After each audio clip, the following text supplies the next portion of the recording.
Hello, everybody, and welcome in to episode 24? Yeah, I think that's right. 24 of The Shackled City. Don't worry, Bob. I almost wrote 23, but it's not. It's 24. 23 was found. 24? Yeah. Could be something else entirely. Hello, everybody. It's good to see your faces back for another week of hopefully less disturbances, more interesting roleplay, and some interesting and potentially laughable decision making. I'm always excited about it. I hope that you guys are equally as excited. Why don't we take a second and breathe, because it's been a poopy week, right? I feel like everybody's kind of gone through something, right? Like at least the few people that I've talked to, it's been tough weeks. So Sorry. Yeah. I didn't mean to jump scare you all, chat. But yeah, it's fine. We're all good. But this is a reprieve. It's an opportunity to sit down and forego the horrors and mundanities of life so that we can pretend to live in the shoes of someone else also going through horrors. Who's having an even worse week than me, Bub? Yes, but somehow we look forward to it. Uh-huh. Week You sure are. Correct. after week, we consistently continue looking forward to what is unfolding around us. So, I have some good news. Your best news is this. You guys will be entering today with all of your luck rerolls. You don't have to worry about whether or not you're going to have them or if you're going to get them. You've got them. So thanks you. Chat. Thanks for the 4 or 5 people that came in as big damn heroes, gifting out tons of subs. Half of them is sitting in cast right now, so I appreciate you. The other half, you're stellar. I love your faces. And let's pick up where we left off. Let's talk about some things first. Last session. It was a doozy, right? It was a session of all time, as Jackson might say. Let's talk about that session. What happened in episode 23? What do you remember? Bandages, lots of bandages. I don't think anything happened, Bub. I think we can just skip to 24. I don't think we got anything to recap. Okay. Yeah. I remember waking up and then going unconscious again and then waking up again and then being told some story about some fantastical beholder that suddenly appeared in the middle of us. That he had Yeah. enough knowledge to believe, but wasn't awake for, and is not sure if he believes this yet or not. Yeah. Jen was kind of living that Kendrick Lamar song where he would heal up, drank, wake up, drank just over and over again as he kept going unconscious. It was a great moment. Really, it was one of my favorite moments just because it's so In case we need funny. any more details for people who maybe don't remember episode 22 very well, Aiden got stuck with 7 7, yes. quills from the Howler. Mr. Pickles. Yeah, Pickles. From Prickles, Solsora's brother's Prickles, pet Mr. chihuahua. Prickles the Howler, correct. The Howler, correct. So in episode 23, we started off by getting them out, which then caused Aiden to go back unconscious again. Yeah, you So we did needed just to get that. rid. We needed to get rid of them, and Rowan basically said, "Aaron, take these. I'm taking these ones," and then they just yoinked them all at once. So We asked first. Consent is key. Consent is key. yes, And you know what? correct. You did a great job. Frankly, I think you did a great job. Okay. You brought him back. All went smoothly from there on out, right? Like no challenges. You guys went back to the surface. You were celebrated as heroes. Everybody survived. Okay, Exactly. I'll live with that. Let's go. That's a great. That's That's story, canon. Rowan. Very That's cool. canon. Yeah. Yeah, it's canon now. Yeah. Let's be real for a moment. Y'all aren't that lucky. Hell no. No. We met this party before. We're 24 sessions in. We're definitely not that party. I don't know. Bub, I what woke you're up in a talking hole in the about. ground. Bro. We all did. Bro. Oh, man. You know, at least this time when you woke up, you didn't have some strange abomination's fingers going down your throat. True. Could be worse. Or you know something from Aaron thrust through you. So That would be a sword. It's not something. We know it's a sword. Something. Yeah. A something is a Sword. terrible way to word that. Why do Yeah. you word things the worst? Oh, That he's sword was pervert. removed. It did get removed. You know, you've been be constantly on this culling scale of life and death, mostly at the behest of your allies, I think. But you're there, and that's nice. That's nice. But everybody has been really close to that spot. You've each had a number of moments where you were quite close to meeting your final fall, your eternal rest. Some of you a lot closer than others. Some of you tipping the scales in the favor of others' survival. Others really playing it close to the cuff. But that's okay. That's okay. Let's talk about what happened after everyone was resurrected, healed, brought back to the waking world. We got the kids from their little slave block post that they were at, and we're asking them questions about Casmogen and like any additional information they might have known. And the oldest boy, Declan, is that his name? Yes. Yes. He was originally reluctant, but then revealed more information as to what happened when they had been captured. Deacon. Sorry, not Declan. Deacon, I was close. Yes, you were. There you go. Deacon is who I'm referring to.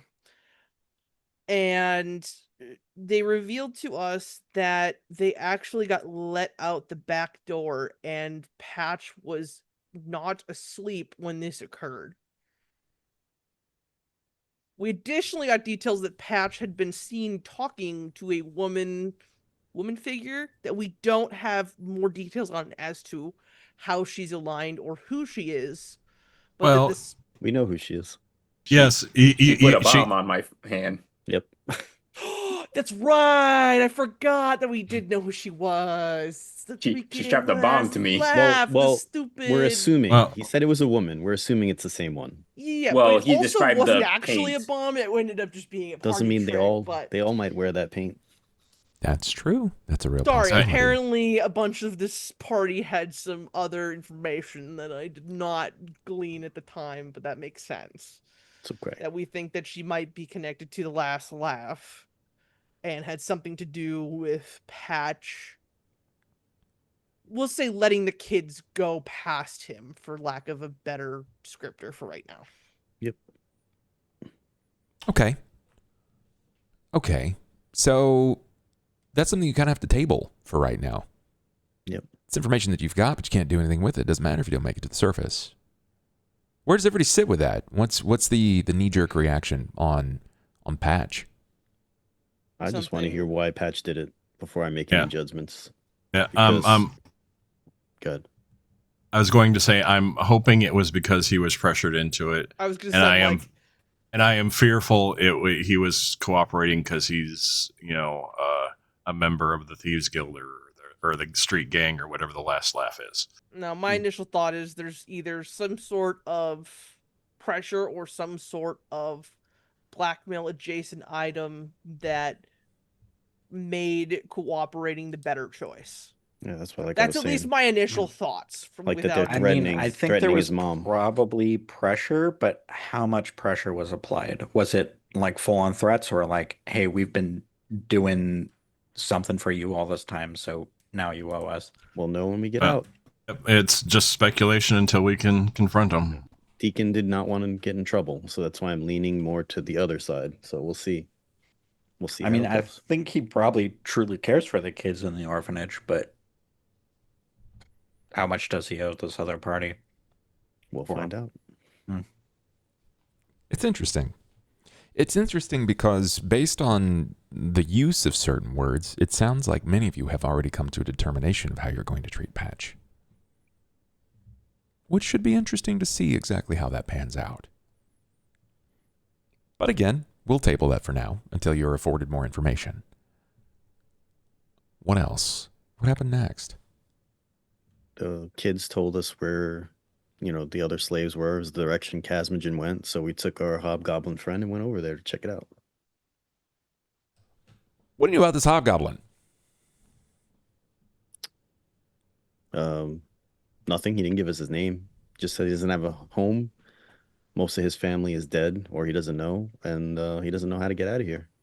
Oh, and he pretty much almost was a slave himself, just bullied into service and only paid in food. Okay. How do you think Casmogen came about this operation? Do you think he himself found one person and said, "You're mine now"? Well, based on a bit of information we received from last session, after he died, he was sold off to someone. And whoever we're that missing critical we're missing a elements lot. here of this story. We're missing critical elements. I'm skipping a lot. All right, but- Aaron, I'm gonna need you to I'm gonna let me. You want to take it from here? Yeah. Sora? So Sora watched. First of all, this is her brother that is Casmogen. Okay.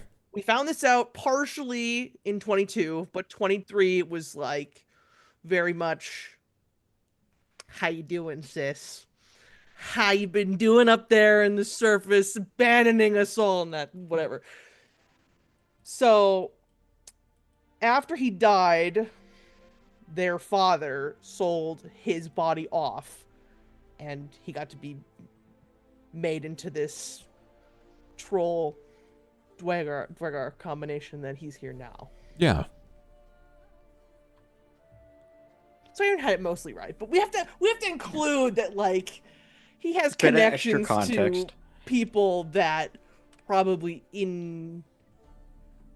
Now, whoever Orbius is, or whoever might be behind Orbius, could be the same person he was sold to, could be someone entirely different that might have influence over whoever. That's right, that happened last session. What's an Orbius?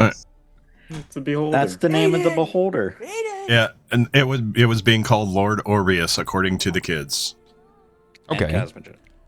What sort of proof did you have that this was a beholder and not some sort of hallucination? Well, I did some arcane detective magicking, and I saw some weird shit through my special eyes.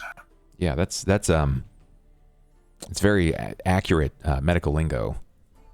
Yeah, that I think I that's see how the some doctors some put it. weird shit. See, that's Well,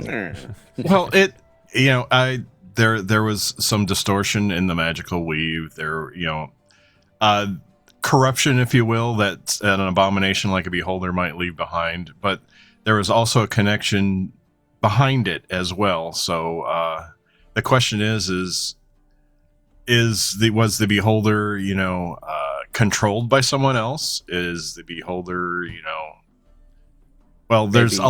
a lot of what ifs to go along with it. The Jen, way based on the description that I gave of the beholder, particularly for the magical spectrum when you were using detect magic, how would you describe what a beholder actually is to someone who is completely ignorant to what a beholder actually is?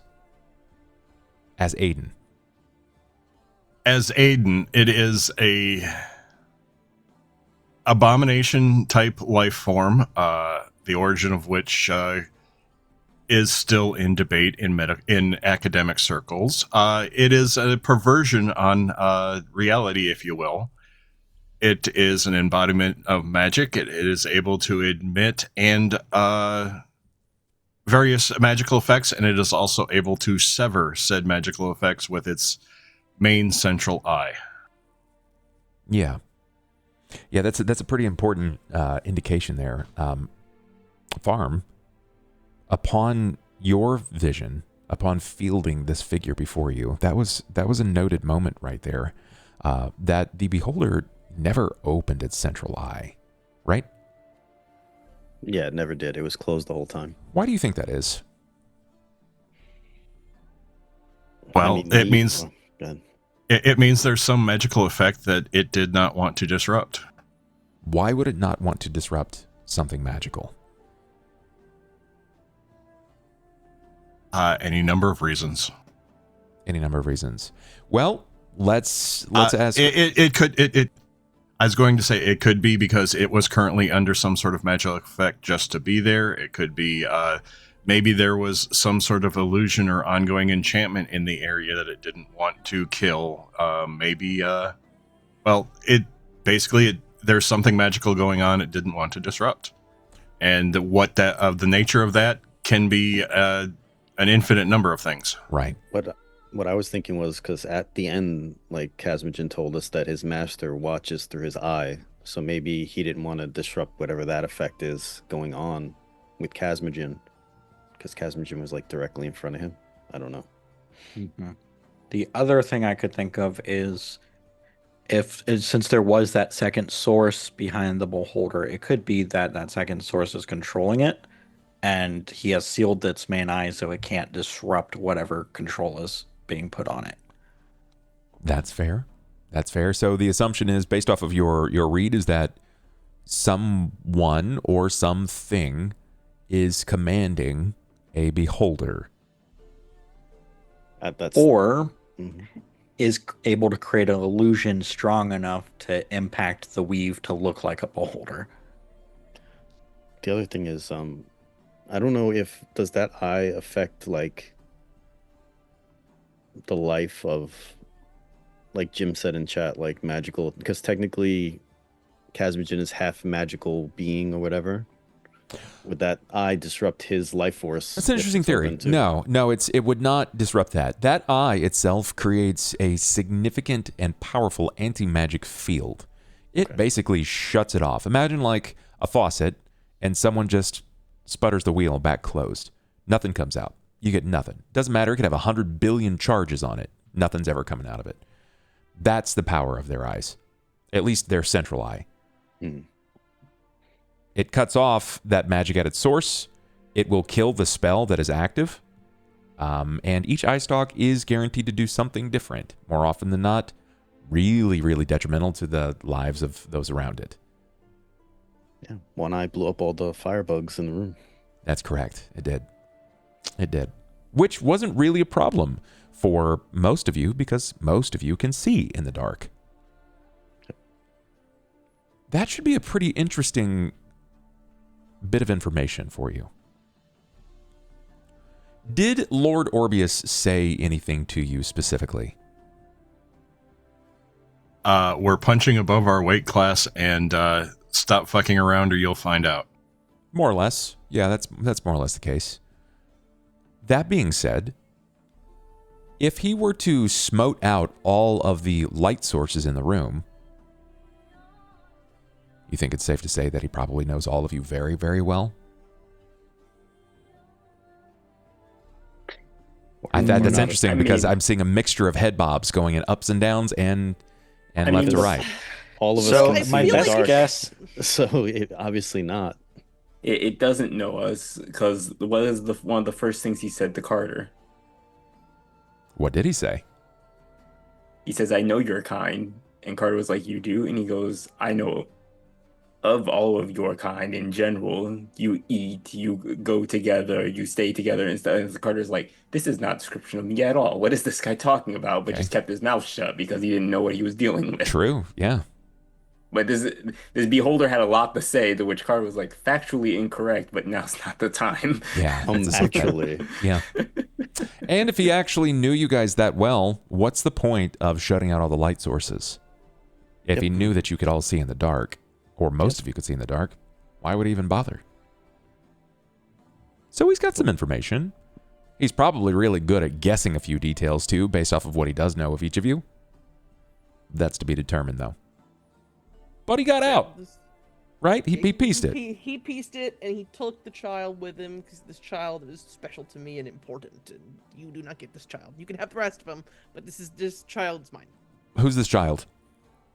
I knew you were gonna ask that question as soon as I said it, and I'm like, I can't remember his name. I keep saying his name wrong because I get confused with the cook. The cook is Griffin. No, Tamar or Tarim. Tamar is the cook. Yes, he is the older man cook. Tarim. Tarim Karatis. Yes. Tarim Karatis. Correct. And he basically said the equivalent of, Casmogen, get out. Kid's mine now. I want him. You can't really do anything about this. You guys gotta get out of here. You punch him over your weight class, and then he poofed it. That is correct. That is completely accurate. Kazmajin did too. He fled. Before the conversation was had, of course, but you're able to wander around. You guys found a few more survivors. Who do you recall finding? Definitely found Quarters and Pike because she almost died. She was Yep. in the middle of the hallway. So dying. we found Oh, Krill. Devin, Irith, And Krillscar, and a Krillscar. Coruscant Pike. Correct. Correct. How many people went missing above ground? More. A lot. More than that. A lot of people. I remember them According mentioning to one guy Farm's got away, list, but I think 25. that's... They mentioned one guy got away, and it's like, did he go get help? I The- think that's the guy we found with the spiders. The Academy professor 26. that we were looking for made an escape before we arrived. And what was his We name? don't- I knew he was going to ask that His question. name is... Your friend the Jasper? It was Jasper Drundlesput. Jasper Drundlespud. Yeah. What a name. What a name. Like Classic 27. classic gnomes, man. Yeah. And you think I'm bad at naming? So I'm going to go back and recollect the information that you have here based off the people you found. You found Coruscant Pike, Krillscar Endercott, Devin Mirzal, Irith Mercati, Sondor Ironfold, Janir Everdon, Maple, Deacon Evelyn Lucinda, and Tarim Caritas. So that's 11. 11 that you know are alive. Well, mostly alive. Yeah. And that still leaves a lot of people missing or dead. That's not even half of the list. of Yeah. people. Okay. But then again, we know that I have 25 people on the list, and then Yes. adding the 3 additional that were taken, or 2 additional, because 25. On the list, Jasper's 26. Dieter and his brothers is 29. Just 29, on the list okay. already with of the 25. Is he? No. Yes. Jasper's on Yes. the list, yeah, Yeah, he's He's 22 on the on the list. 25. He's 21 of 25. because Oh, okay. Jasper was on So the then list that 28. that was given to us by. But we do have more than Terzion. 25 because Griffin. Griffin. You can't forget about Griffin Malek. Well, not Griffin. Sorry, that's not who I meant. I meant Dieter. Yeah, I got Dieter and his Griffin Dieter siblings. mixed That's Dieter 3. and his siblings is the extra 3. Dieter and the 2 brothers. Let's talk about that for a minute. We'll briefly touch upon it. The conversation with Kazmojin was very informative. Very, very informative. You were given a lot of information. Whether or not you picked that up, it's not for me to determine. What do you guys remember about the conversation with Kazmojin? I wasn't there.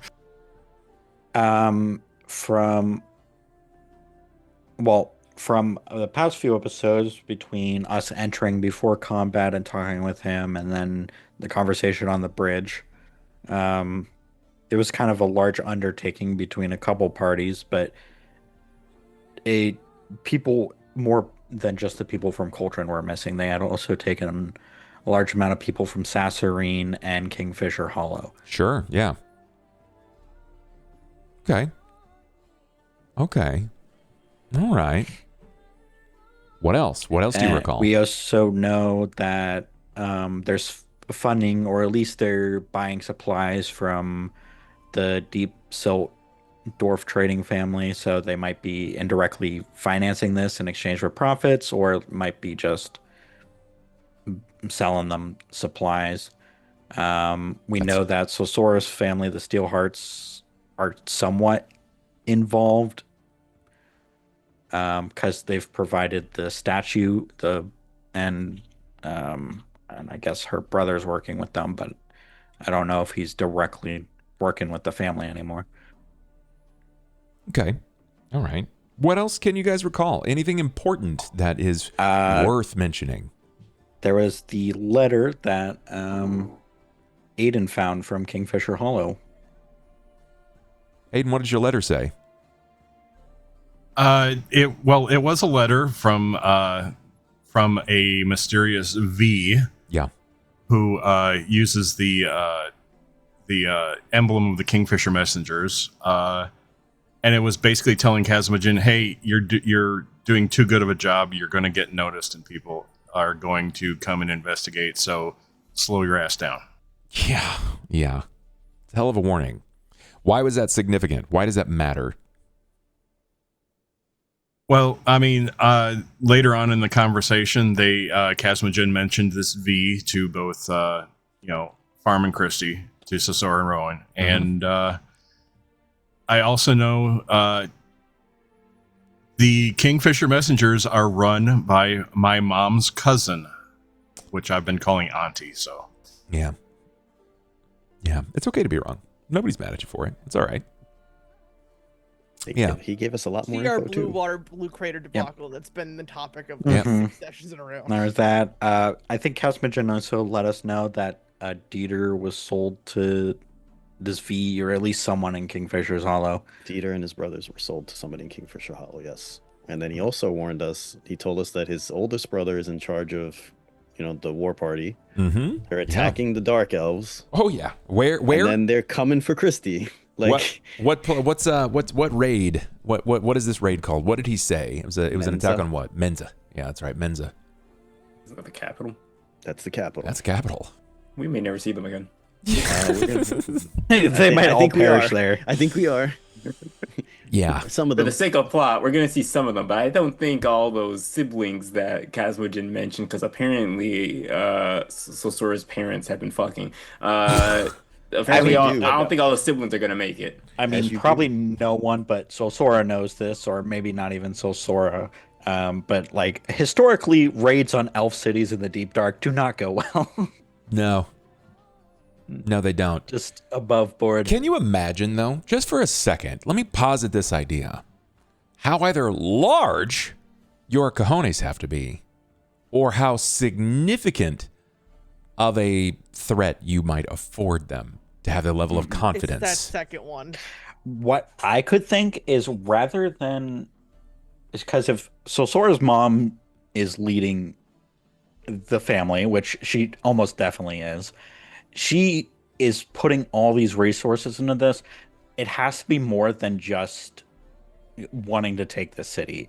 My best guess, like above board, as Ivy, is she's either using this to weaken the other families that are working with them on this raid, or they're trying to distract the elves enough to get another objective.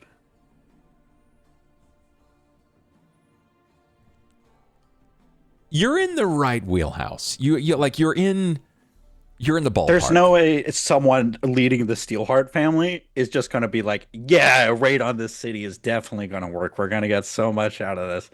And Casmogen made it very clear that even though, and by the way, Casmogen, his name, Sosora's name for him is Valis, but their eldest brother Corian is in charge, but Casmogen made it very clear that their mom and dad aren't like stepped down, and they're just kind of more behind the scenes than they are front and center. Yeah, the Corian's leading the family right now, or at least leading the hostile efforts. Yeah. This isn't for Christy. This is for everyone else. Did you hear what Casmogen called Solsora? Cicera. It's close. That's not completely wrong. It's very close. Does anybody else have a guess? That's pretty close to what my ears heard. So like say Sara or something like that. Something close, yeah. It's Zezrera. It's like Zszraera is what it really kind of pronounces to. Zezrera, which is the closest that you're going to get to the Underdark pronunciation of her name. Yeah. So she changed things out. Solsora is not too far away from that, as you can imagine, but it's infinitely easier to say for those that don't have the palate or dialect understanding. You could imagine they probably have names, just like everybody does in their family. You know, mom and dad is always going to be kind of mom and dad, but they probably have closer pronunciations to actual names. And maybe when you guys surface, you'll get a bit more of an understanding of what their family structure and shape is like and what actual names are like. If You have them. if she can remember. It's been a long time. I Christy know. I Solsora. Freaking know yet. apostrophes and TBD. Yeah. She's got Corian and Valos because those are her two older brothers. So she always like her two oldest brothers, and they have trained together a lot as children. So those two were kind of gimmies, but also Casmogen literally name dropped Corian. So Yeah. It's kind of working out. I think, was there anything else worth note? Anything that we feel like we may have, glanced over? the Cauldron did the one thing that only Sora would know the significance of, which was doing the little whistle noise that I will not be replicating. He blew the horn. The horn. The It wasn't a horn whistle, it was a replicating, horn. the horn replicating that I can't replicate, but Well, he had access to it. the only other thing of note is we've got some of the recovered people are not able to be moved, and Carter is speeding up the elevator to try and get help. Yeah. Or at least get Bandy, one or the other. Get his bandages Well, to way he's down. going to go get his healer's So kit we could so we can stabilize. stop. Yeah, Coruscant. Yeah, because you guys are kind of tapped. This place. And hopefully mend the elevator chains while he's up there. It has. That takes 10 minutes. He said he's not doing it. Yeah, I'm going to do that after Sorry, bud. the lady's not dying. Yeah, it's also, you can't, the problem is this. The platform descends because the chains move. The chains aren't standing still. They rotate. He has to have it isolated and still. I have to focus on it for 10 minutes while it's just sitting there. Hence why I could fix the armor that Casmogen broke, but fixing the chains is its own beast. Hence why he's ignoring it for now. You're using mending, right? Yes. Why don't you cue mending for me? Cue it up. Better Because be ready to roll some if my devil recollection taxes. if my recollection serves, if it serves, at least the way it used to be, in order to effectively have mending be the way that it's supposed to, you have to have all of the parts missing. And I don't think you've got all the missing parts. It just restores damage to objects.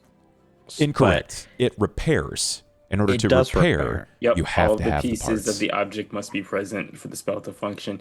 Yeah, some of those pieces turn to dust in the Dust wind and and sand. blew away. Yeah. Sand's Just still there. Just like Aaron's clothes and Just like- dignity. The Just dust like is still almost there. He Aaron. just needs to And scoop it up. Oh man, missed opportunity of playing Kansas right there. Missed opportunity. I'll just throw myself in the deep dark again. That's fine. Yeah, this is fine. It's fine. It's all right. All right. Well, then without further ado, because I feel like we got all the information. I feel like it. Let's set the scene.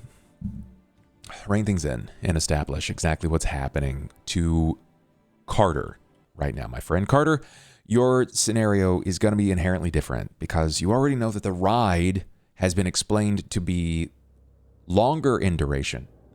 This didn't move quickly. It's cumbersome, to say the least. The weight that you carry with you isn't something that literally sits upon your shoulders. It is the burden of pressure and time. Time. It's funny how that befalls you when you think about it. How you're racing against a clock.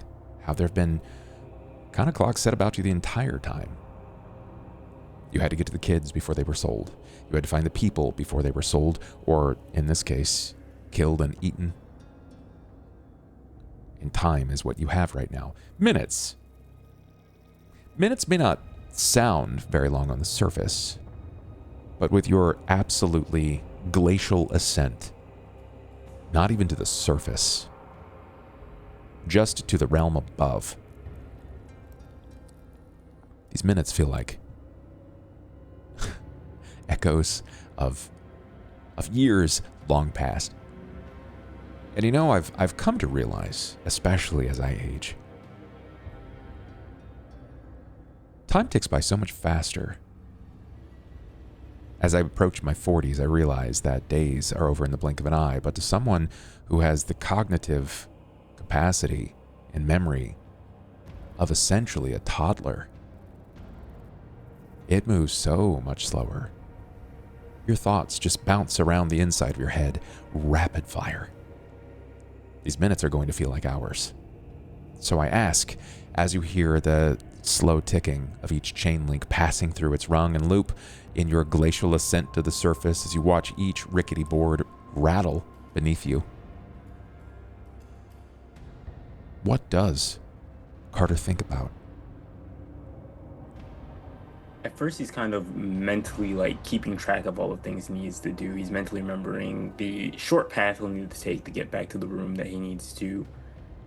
He remembers that one of the cog doors was propped open, but remembers that one of them couldn't be propped open, so he's like preparing himself to just face tank it so that he can get through it quickly. It's fine. No. Oh no. Yeah, we only propped open one of those doors. The other one couldn't be propped open. I remember Well, that. that's very But Carter we answer. the one that closed, at least we resist that damage, so it's fine. Yes, that's a damage that I resist. So so he's gonna face tank it. That's right. He starts off with like pacing, like as he's like mentally preparing himself, but eventually like there's only so many times you can say through the door, down the hall, over the chest, back in the room. And then he just sits. And he prays to Paylor. But it's less a prayer of like, give me strength, give me like, you know, the endurance I need. He's more just questioning at this point. Can you describe for me, please, not necessarily the words of the prayer, but what it physically looks like as you pray? Have you dropped to, like, is this like a football, like drop to one knee as you like have your eyes closed and fist to your face? Are you praying with both hands up to the nose? What does this look like? Please describe it. He sits down and his legs go crisscross. And it's more that he's just like sitting there with like kind of like how I have my hand right now, like chin resting on hand, as he's more just having a conversation than anything else. So you're sitting cross-legged. You have a clenched fist drawn beneath your chin. Where is your... Is this your left or right arm? It'll be his right arm. Where's your left arm? It's just resting on his lap. Do you focus on anything? Do you envision the sigil of Paylor? Do you draw upon the necklace that you hold on to as your holy symbol? He probably hasn't physically grabbed it, but that is most likely his focus, as that's his best bet to even get a connection. He's down here in the dark. There is no sun, so that's the closest he can get.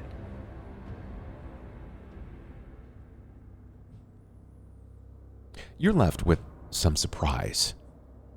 Your prayer continues in the way that it sort of always does. You have this routine, and it feels natural. In fact, it's probably one of the few things that feel consistent in your memory. You continue to hear the tick and patter of chains driving beneath the platform itself, running through its rigorous loops, passing metal over metal as you drum it out.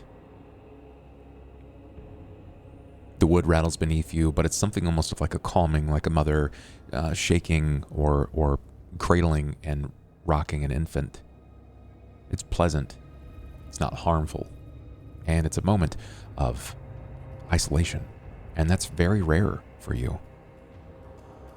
You're very rarely afforded an opportunity to sit not only in your own thoughts and in your prayer, but alone. And instinctively, while you sit that way, with your legs crossed, with your arm drummed up just beneath your jaw, holding and supporting your face, your left hand instinctively runs up the length of your tabard, hitting your amulet, flenching it from the cradle of what little bit of armor and cloth you wear, holding onto that pendant as you pray, asking for opportunity, blessings for what is to come, grateful for life still, and to find some of them. To knowing that the children are alive. And you can't help but recognize and understand. It takes a moment for you to feel this, but as your prayer continues to fall from your mouth, as that humdrum of the raise of the elevator continues, you feel the absence of heat. You do not feel the warmth of the sun, but it's quite literally the reverse, the absence. At this point, you've touched just enough people to know that there is some heat that lingers on them, that it's a gift of Pelor, that life has fallen to them courtesy of his light. Even their things, you can feel their heat through their clothes, through their vambraces, through their armors. It still runs with the heat of life. But here, gripping onto your amulet,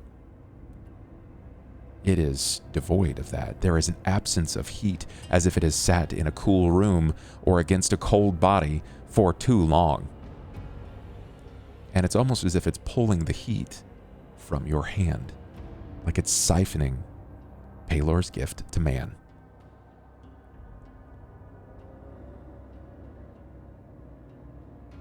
What do you do?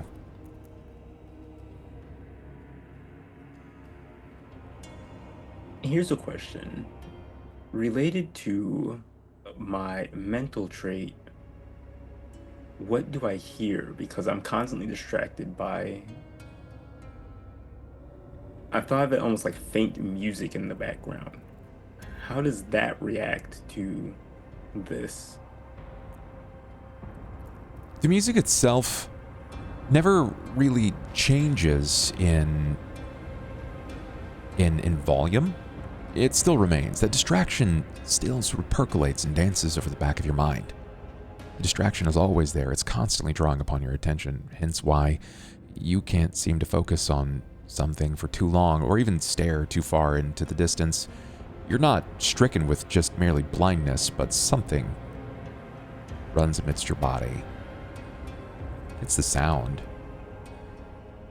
No, the volume still remains, Jackson. It's not the volume that you're concerned with. It's just the haunting tones that run behind it that you've never heard before this very moment.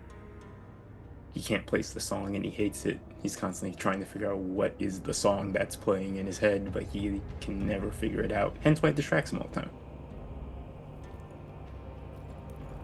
How do we see the change in Carter when you realize that there is something new to the orchestra playing in your mind, when there is a haunting tone? Carter has done his best to just be essentially all smiles. He's tried to be optimistic, not just out of ignorance of the situation, but because he believes that optimism is the best way to approach life. And in this moment by himself, it's probably the first time that, like, we've seen him upset, but if the music's changing, but he still can't recognize the song, if he's feeling this heat drain from him, if he feels like he's disconnecting from Pelor and the thing that essentially is haunting him haunts him further, it's probably the first time that we see him angry. Like, his face scrunches up. He's not just frustrated, not just tired. He is furious as he focuses on the song and still can't place it. It's probably saying in his native tongue to himself, at this point, who are you? Answer me.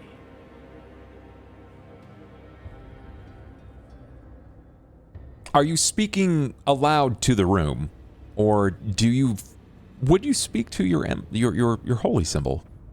He'd be speaking out loud at this point. His eyes are still closed, but if they were open, he'd be like angrily staring down at the amulet, demanding answers. I think it's probably a safe assumption, given everything that we know about him. I would like a perception, please. You don't need a lot. Say I think that, it's 0. 2 More or than a higher. 2. But Yeah, I 2 or swear, higher. I swear his dice when he rolls perception are D10s. I swear they're not D20s. Oh, got a 9. Carter, There's 9. you peer down at this silver amulet of the face of Palor. It's one that has been with you since the beginning. You've been afforded enough information to know that something within you is not quite right. It's not your loyalty. It's not your faith that is being tested. It is the truth of the information that's being bent to you before delivered. You have to know exactly whom you're being faithful to. And you wish to be faithful to Palor. But that question as it leaves your mouth, that recognition of the understanding of faith and of loyalty and everything that seems to matter in this very moment, it's hollow, Carter. It's hollow. For a moment, it is a vacant space. And while you peer down at that silvered amulet of Palor's face, you watch as in your unflinched hand, sitting in your palm as you peer down at it, you can see lines begin to appear in your palm, almost as if there is a swirl forming beneath it in such a way that it's like a drain, water dark and churning as it spins beneath the amulet itself, constantly moving.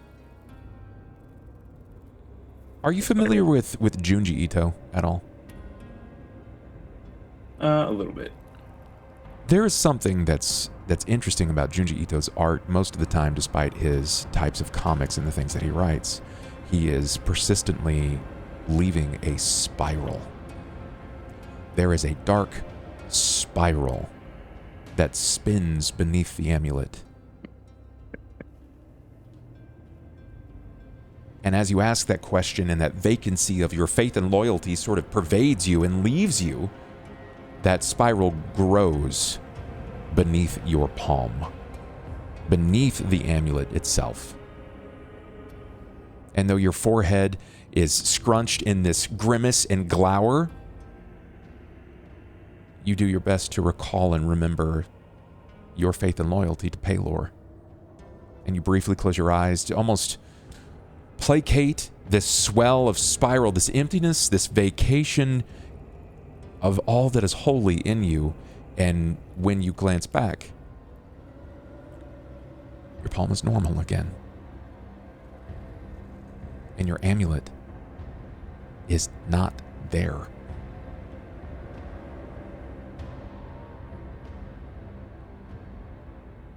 Can I get a new perception, please?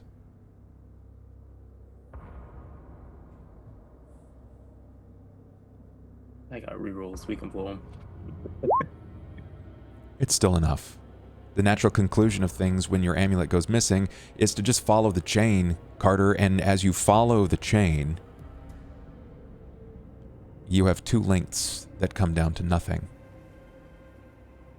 It looks like the links were cut. The small, thin cable that danced around your neck that consistently held the symbol of Palor has been snipped. And as you flinch one of the cables up to kind of lean down, it's clean. There's not even the flat of what looks like some sort of blacksmith's blade or scissor snips that have flattened any of the metal. No, it looks like it has been just chewed clean through.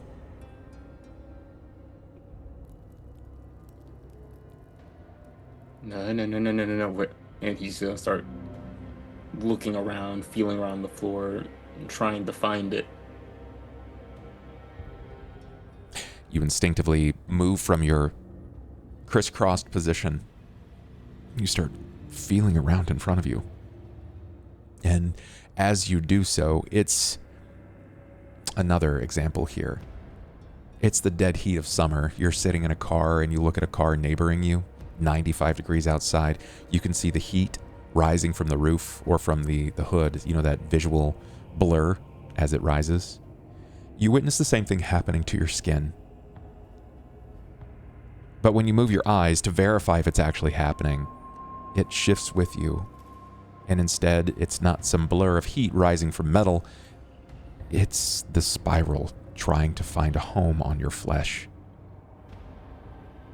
Like it's finding a compressed crack in your new silvered sheen skin, looking for some place to call home.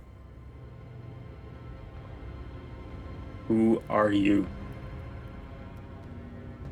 I need a will save. Hey, Bub, does this effect involve insanity, or I think there's one other thing? It does. Yes, it does. Cool, my bonus doesn't matter. Yippee! I don't know what would give you the indication that it had something to do with insanity. I don't know which Random part. spiral. Necklace disappears out of nowhere. Yeah. Oh boy. Hey guys, I'm gonna become someone else's champion now. Bye. Yeah, that's 7. You could I reroll. love, that's I 7. love these single digit I rolls. have Just reroll. kill You them. could if you wanted to. I have rerolls, but it would be interesting if I failed it. I'm gonna fail it. I was gonna say reroll or content. Reroll or content. I'm gonna content myself, chat. I'm gonna content myself. Jackson. As Carter continues to ask that question and you see the spiral attempt to contort and twist into your silver sheen flesh, not knowing exactly what's going to happen, you ask that question and you're stricken with something cool. Something bereft of light. Like a cruel joke, the tapestry falls. And you feel something hook at the corner of your mouth. The right side at first. It's almost as if like someone's finger has hooked into the corner and has started dragging as far up as it possibly can, and you can feel the corner of your mouth begin to split, the heat of blood begin to roll over your teeth, yet you feel no pain. Aside from the stretching of your own lips, you can feel them split several times over as scabs attempt to close and form, and close again and to reform. But then on the opposite side, you feel it as well, but this time instead of going up to the orbital of your eye, it curves down to the crook of your jaw, pulling as tight as possible as the gums begin to peel away from your teeth. And you have no control. None. It's Though almost like it's pulling my mouth up, like almost like forcing like the gums back, like a smile almost, like it's On pulling the- it up slightly. One up, one down. on the right One up, one side, down. but on the left side, it's pulling it down. So like a weird S shape.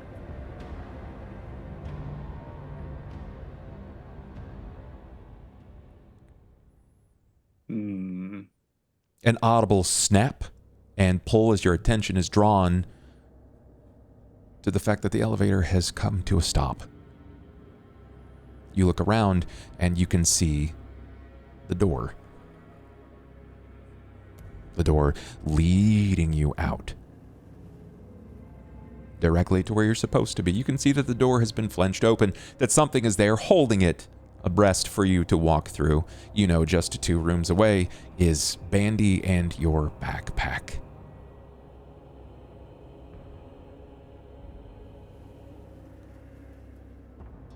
I go up towards the gear door that we couldn't prop open.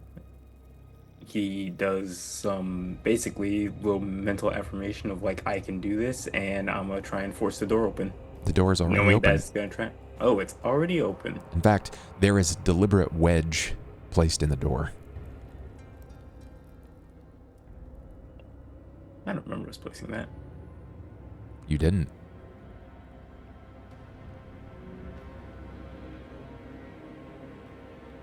Well, I don't have time to look a gift horse in the mouth, so I'm going to push the door open enough and keep moving through while trying to leave that wedge in there.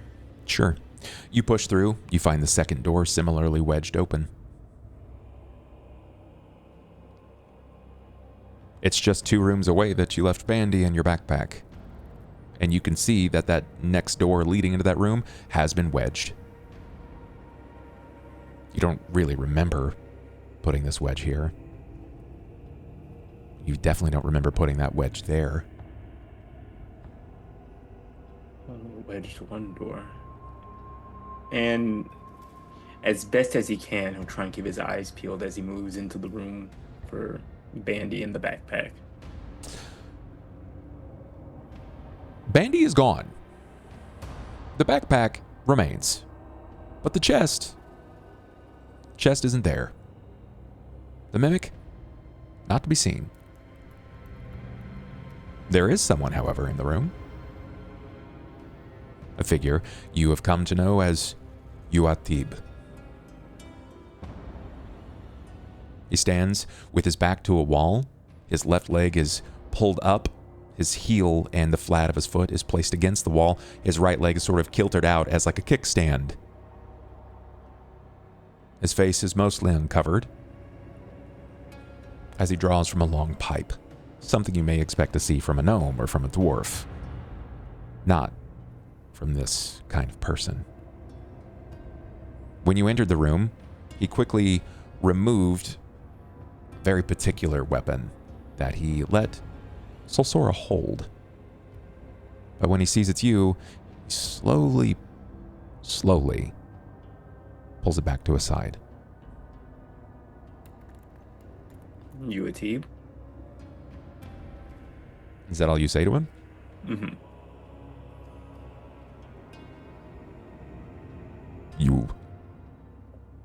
You believe you'll come to surface? Not yet. Then Slaves to bring back. where is Casmorgen? Gone. Ordered to leave.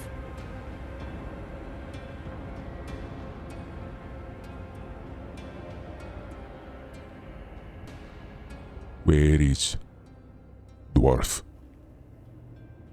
Waiting for me. Alive? Yes.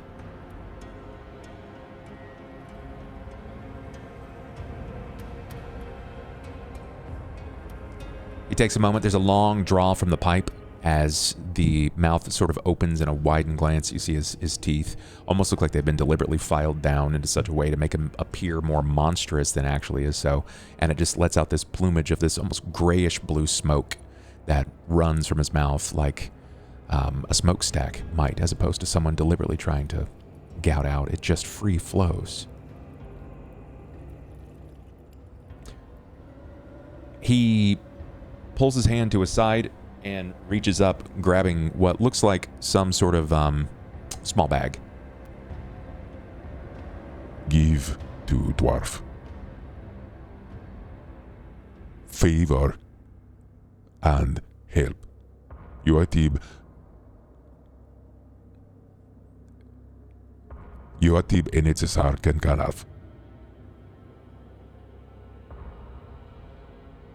Can I roll a language to Yeah, give me a linguistics. suss that out? Linguistics, yes. I'm getting a +5 to that. That was just a 10. I'll give it to you at an 18. 18. You could risk it and roll again. I'll You could risk desperation. 8. There we go. Actually, at an 18 would tell you most of it, but a 25 will give you all of the information with absolute clarity. It's almost like a moment, a surprise moment of clarity. You realize that he says in either his tongue or some variant of Undercommon that Yuatib will stay here and see you later.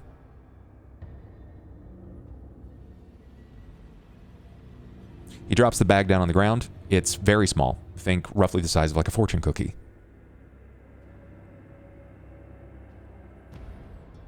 He turns, dropping the pipe, and there's a low, like almost wave, like at his hip as he strides away.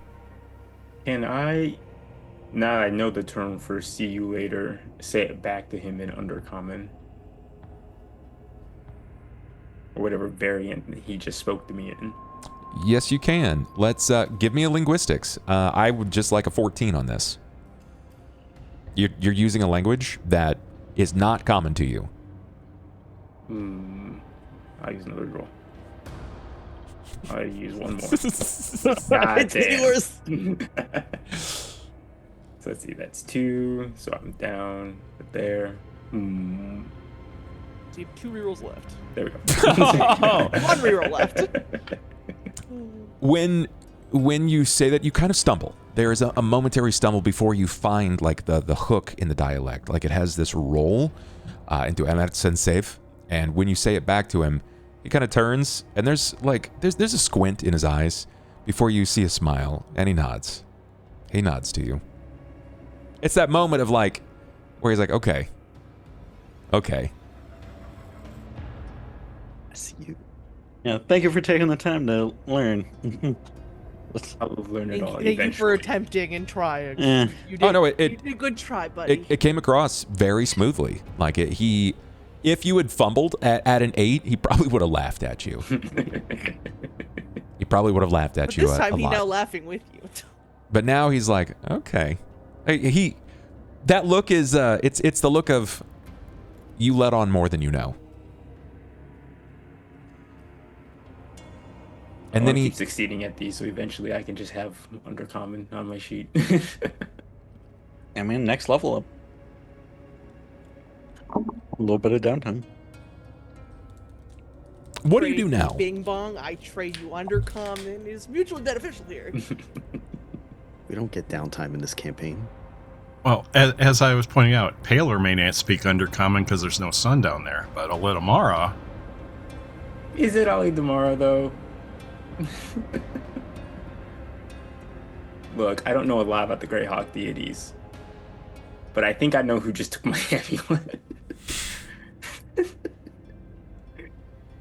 So anyway, I grab my bag so I can get my medical supplies. Got it. I'll check it, make sure that everything I left in there is still in there. You're not surprised. It all seems to be kind of moved around. However, it looks like all of your stuff was sort of jostled and hastily moved around, like someone rifled through your bag.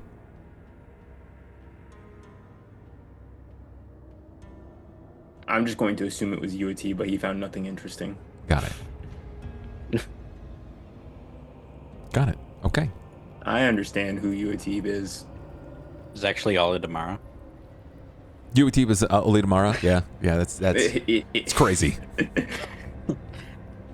Damn No, you, Alidamara trickster. just You materialized themselves onto the material plane just to wrestle through the bag.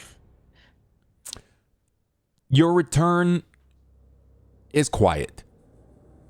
You're left again with that silence that takes on a bit too long.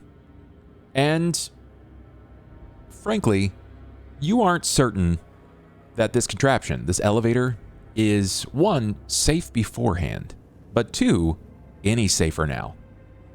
You have every reason to believe, after watching as some of the chain links sort of roll up, a couple of them are quite literally only hanging on just by the shape. That's it, which is a C shape. Some of them look like they have been eroded through by the damage of what occurred on the first descent. If too much weight is put upon this, you think it's going to go down. You just don't know how too much weight is. How much is too much weight?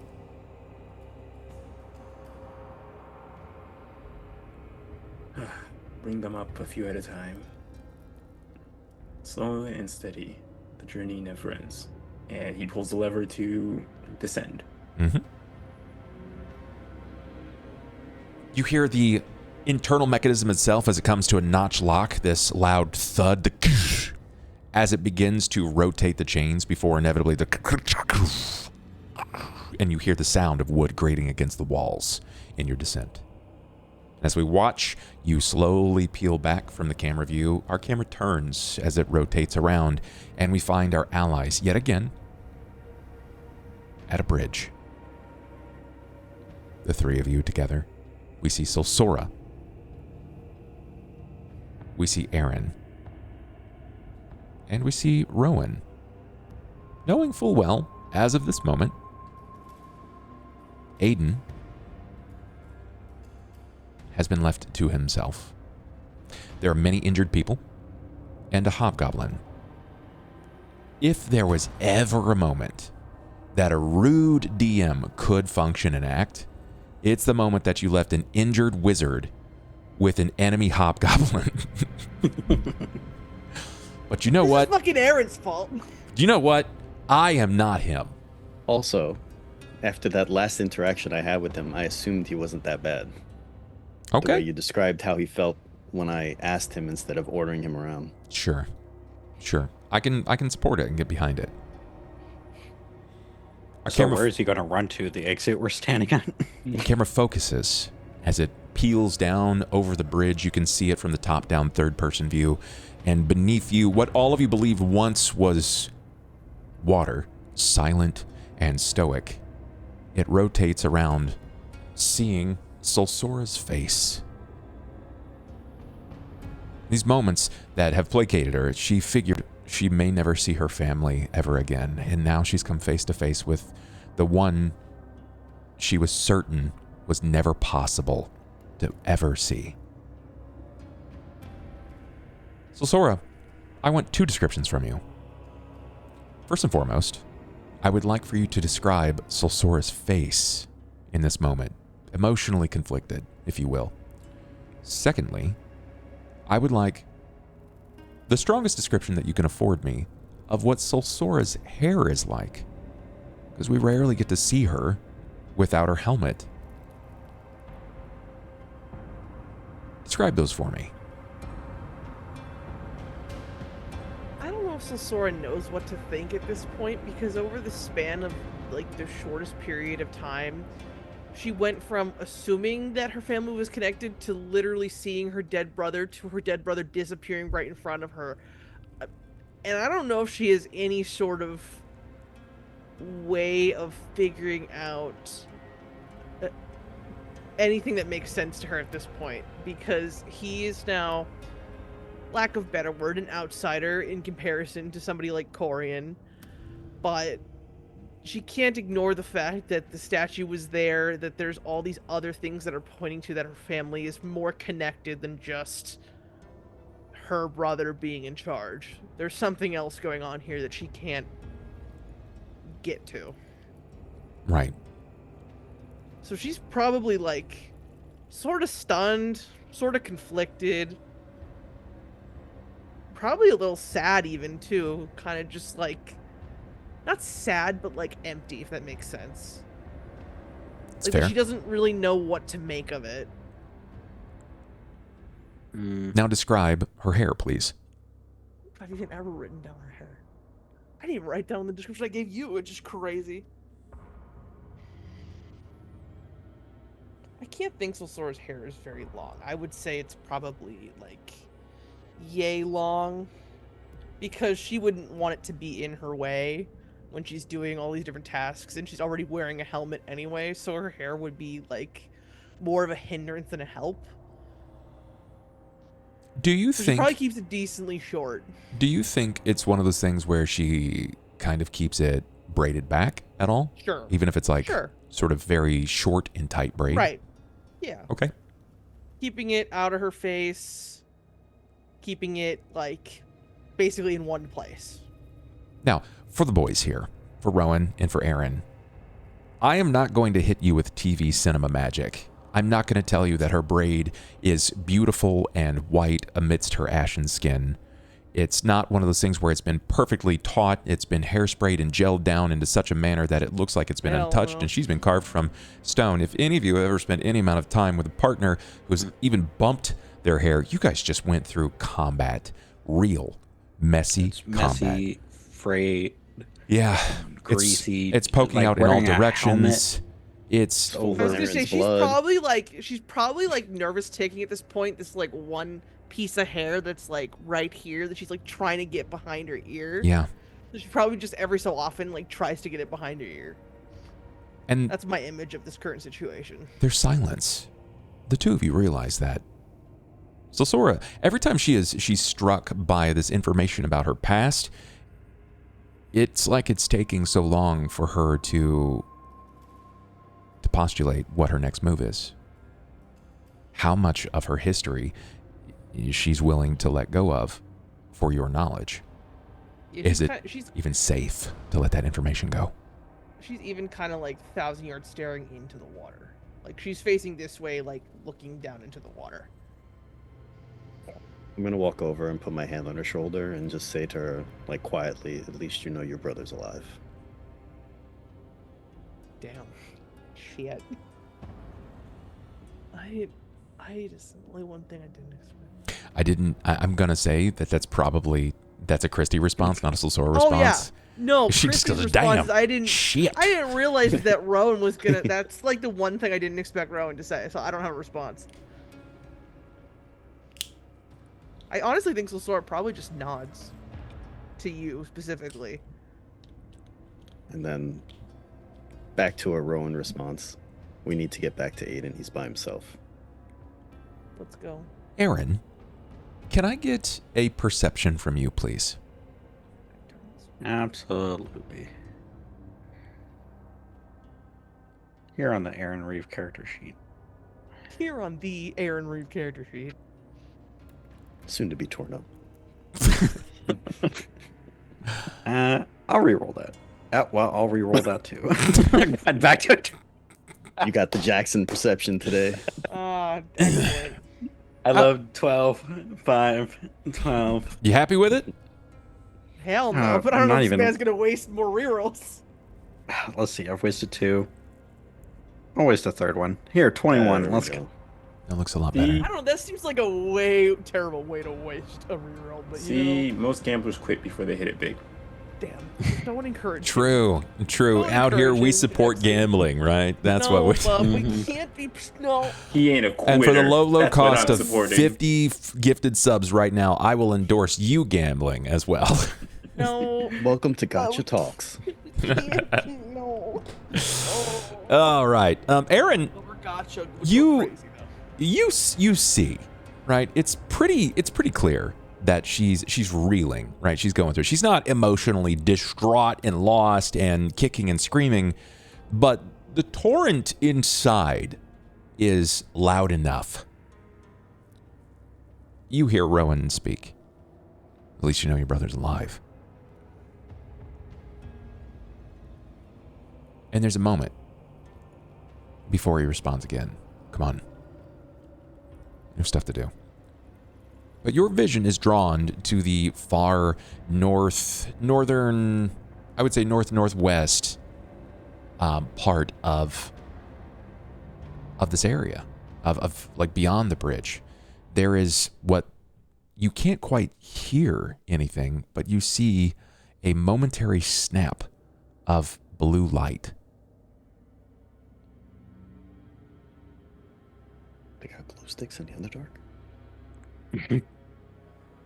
They invented I'll them. slowly walk towards it, see if I can get like a better view of what this was. Sure. Disregard the map. Don't worry about anything in the map here. Rowan, you notice that he kind of steps closer to you guys, but it's not. You can tell that it's not in like a matter of empathy. You kind of glance over your shoulder, and he's just right behind you, but he's looking beyond the bridge.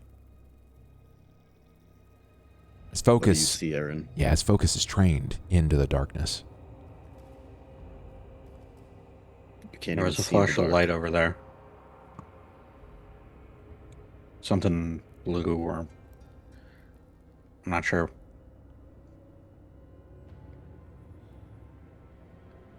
Rowan, Solsora, I only rolled a 13. I knew I could do better than that. you both kind of peer in that direction, and you don't see anything. You don't see anything that looks like a snap of light. Nothing blue for certain. As your eyes train and they hone a bit more, they get a little more focused. You realize it's difficult, right? It's difficult to do so because Aaron's holding a torch.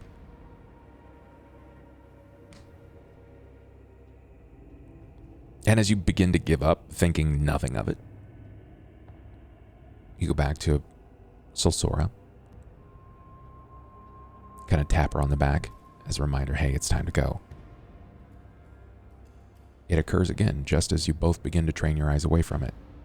But every one of you witnessed a very quick flicker of light that started blue and ended white.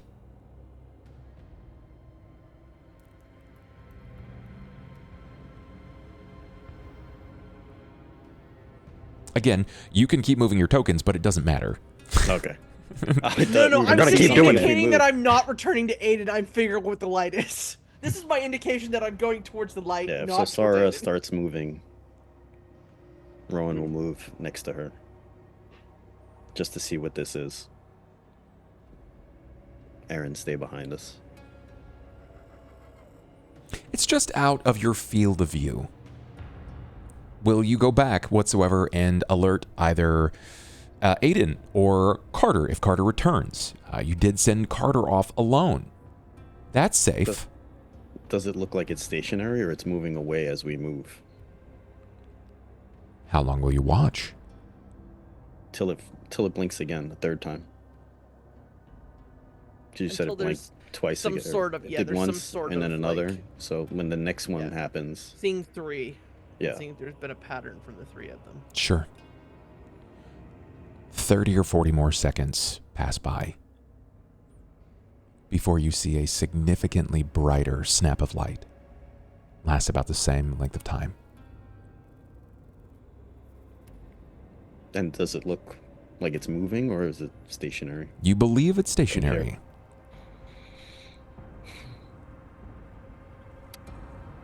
I don't think we should go any further until we have everybody. And Aaron is not in good condition. Sora will I'm sit not. and wait, but Sora doesn't want to leave the light. Okay. Mm, Aaron, head back to Aiden, and I'm gonna wait for Is Carter. it a signal? I mean, do you have any way to flash a light back at it? Maybe attract attention? You have a torch in your hand. Yeah, I guess I'll put out the torch. Do you have a flint? Do you have a flint and steel on you? Actually, I do.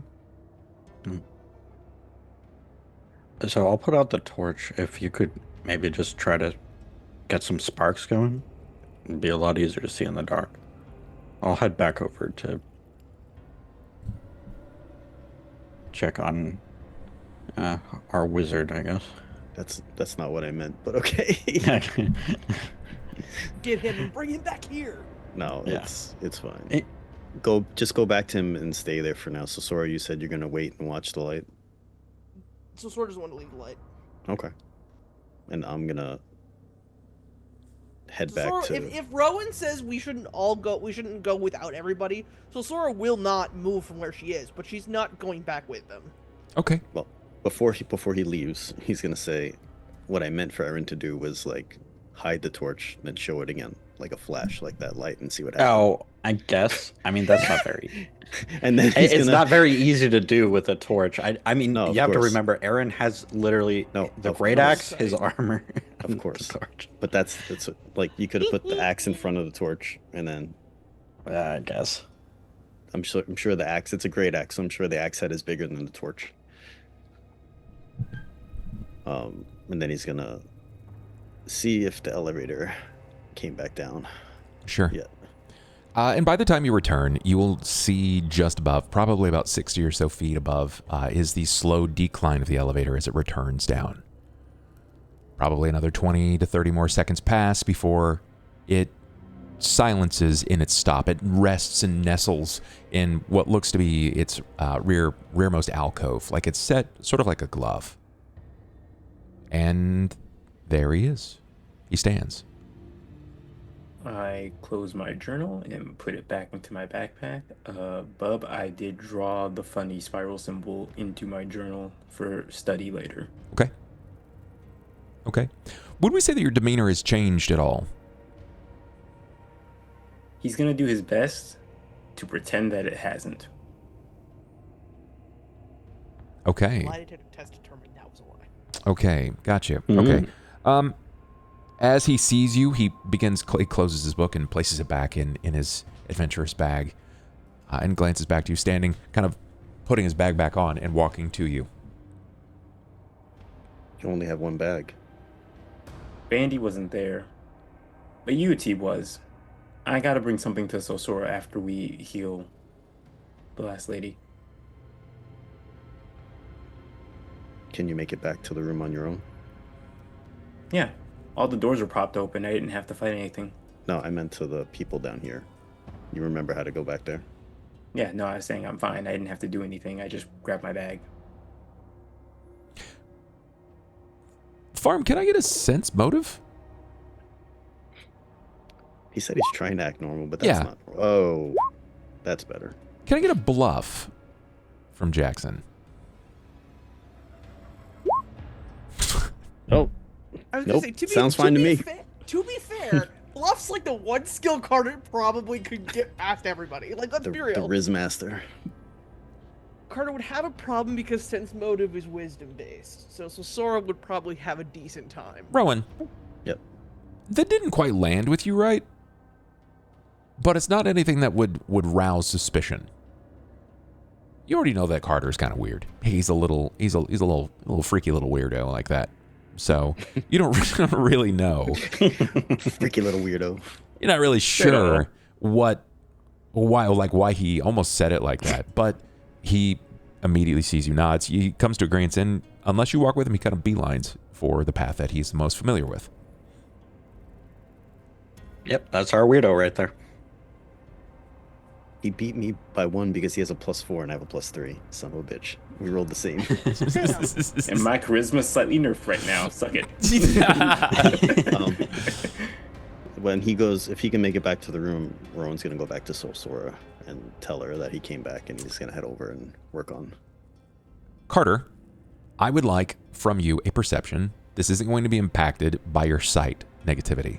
This is a sound base. I would like a perception, please, from the other people on the bridge. Damn, I sure wish my perception. There we go. The only thing with my sight is that I just don't see past 30 feet. I still get a -1 to this. Okay. Well, I got 12. Double digits. Yippee. Carter's not going to hear it. No surprise. Of course. I hear music. Rowan, Yes. Sosora. Rowan, you're going to hear what sounds sort of like...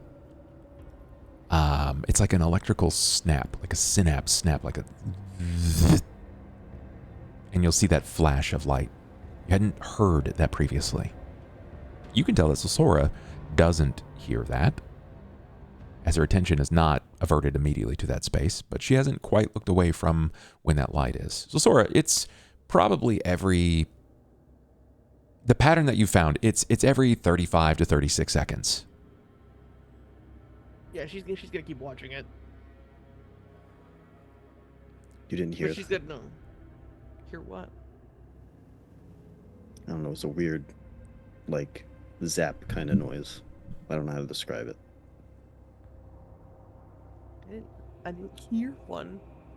Like above board, does electricity exist? Like I don't know. Like Rowan's from the country. There Like, he's are from a bump. He's a country bumpkin. Like he's not gonna know what electricity is. a degree of electricity does exist. Magical electricity I was occurs. gonna say, magical. Like, he's not gonna know magical electricity either. He's Sure. gonna know lightning. Lightning. That's about it. And this is not lightning. Correct. What you both will hear, and admittedly, I don't know how this is going to sound. It's probably going to be a little faint, but you hear something akin to, "Hello? Hello? Hello? Is somebody there? Yes. Yes. How many are you? A few. Are you okay? I don't know. I was shot, and now I can't move. You were shot. Yes, I was shot, and now I can't move. Who shot you? It was one of the guards, the hobgoblin men.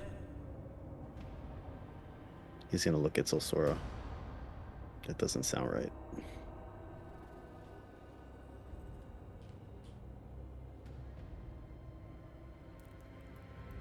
Hello? Did you leave? No, we're still here. We're just waiting for some more people. There are more of you. I hear two. Yeah, I said there was a few of us. Do you have a name? I do, yes. My name is Jasper. From the university, the academy. Yes, Jasper Drundelspot.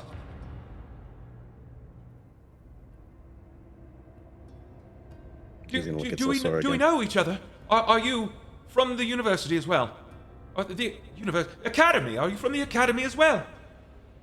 One of our friends is enrolled at the academy. Oh, good. So then you have come to recover me. Arthur did ask us. Arthur. Yes. I'm glad I brought that boy on. Rowan just keeps looking at Solsora. Sora's going towards the voice. I hate it, but man seems to be legitimate, one of the missing people, and in trouble. So Sora's going towards the voice. Yeah, Rowan, we'll go with her. Sure. Real test. Ask him the name of the academy. Is it Blue Water or Blue Crater? Or Blue Make your Crater. choice. Lightning shock. Beyond your field of vision, as you both allow the darkness to sweep into your field of gaze, you both have dark vision. Your vision is close, but it is not completely similar. Cecil Sora was raised in the dark. She has natural dark vision. From your vision is different. It is trained to function more like that of a predator's sight. You don't see heat, it's nothing like that, but it's trained to watch for subtle movement in the darkness. Like I said, they're close, but they're not perfectly similar. And beyond the bridge, as you continue to move, probably 40 or so feet out, there is what looks to be a broken approach. It's this stone wall that has been built in a masonry-like form to sort of look like a courtyard. Maybe? But beyond the broken approach stands that courtyard, swallowed by decades of neglect. You see low stone walls dividing the space into sunken paths and overgrown plots. You see dwarven monuments leaning beneath the weight of centuries. Their carved faces worn smooth by dripping water. Iron grave markers rusted into thin black ribs. Several of these mausoleums themselves have collapsed inward, leaving only fractured doors and openings beneath the rubble. But see, the silence here is not complete, my friends. The two of you standing side by side. Every few moments, a faint blue-white spark snaps across the courtyard with a snapping out. It crawls over a headstone, licking between mausoleum tops, leaping between two lengths of rusted chain, and vanishing with a sharp sound of breaking glass. 15 or so feet from you, the entrance to the courtyard, there are 3 bodies. Hobgoblins, by the shape of them, or what remains of them. One lies wrapped in the armor that you have found from the armory itself, polished, almost like it's new, brand new, fresh from the forge, though the bones inside have yellowed from centuries of decay. Another suit rests in powder around the corpse that appears freshly dead. Fresh. A third body stretched strangely across the stones, its boots several feet from the rest of its body, as though different portions of the creature tried to arrive at different moments. Beyond them, half hidden among the graves, something small floats several inches above the ground. Can't quite make it out. Details are too minuscule. But then you hear it again. Hello? Voice this time strained. Not quite frightened, but unmistakably alive. Have you come to find me? I feel you close, but I can't see you. Bouncing again amidst the graveyard. We can't see you either. We see the 3 dead hobgoblins, but they don't look right. You some others of the hallucinations I have been witnessing. I've seen a few. Is it that we can't see you because you have the vanishing? I have the vanishing. No. I came to study the vanishing. I needed to study it.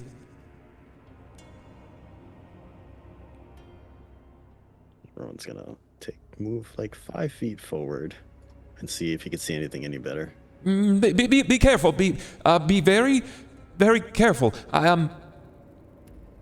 From where I hear your movement, there is an electrical discharge to your left. It occurs every 27 seconds, except for when it does not. Do you know what's causing that discharge? I'm not certain, but I have come to learn quite a few things while I'm here. And since I've been here, I've heard so many things. I know since I've been here, I have heard the water drip upon the roofs and the stones 43,806 times. You really are a math professor. Math? No, I studied time.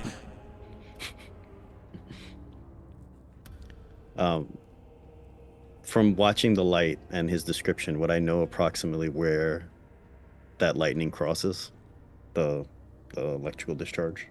How long will you wait? He's 27 seconds. You wait 27 seconds. Mm-hmm. And to the moment, another audible snapping out. This time, what you witness in your field of vision is a little different. It's not just electricity arcing. It's almost as if it is swelling into a form like an oval and then flashing over the top of that oval into nothingness, like it disappears.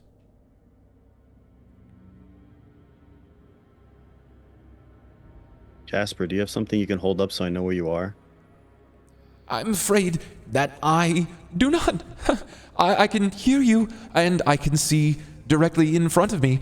And I can speak, as I can hear myself, or I'm hallucinating yet again, but I cannot see you. I have no control of my body. Can I, so now that I've seen the path it travels, right, and then it does that arc thing into a dome, like you said, can I get within 10 feet of that path where I think his sound is? So I'm looking directly at where I think his sound is, but 10 feet away from that line that it travels. As you take a few feet into your steps in stride, you witness a larger arc from some of the chains that are hanging from a mausoleum itself, and it dances across the length of the courtyard about 20 or so feet, and it swells into do you remember being a kid and experiencing the parachute at gym time? It takes that shape. It's at first a single arc, and then it swells into a half parachute, swollen and bloated, as it glows up over the top of the courtyard, illuminating it briefly. Can I get a perception check? Mm-hmm.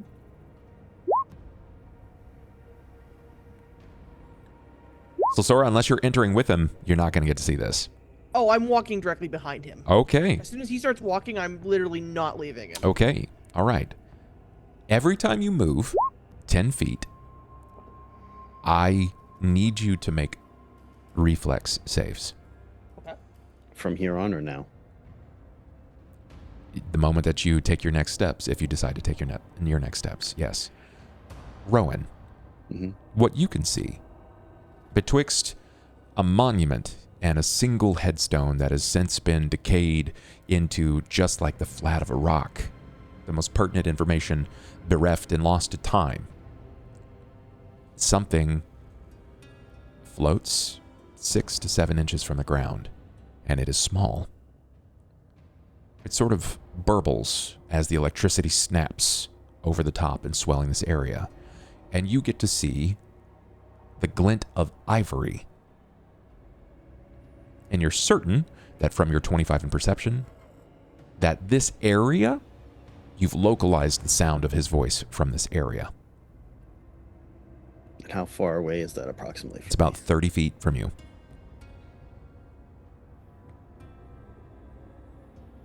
As a warning, I would also note that I have observed multiple magical disturbances, perhaps of the same disturbance repeatedly. I'm not certain.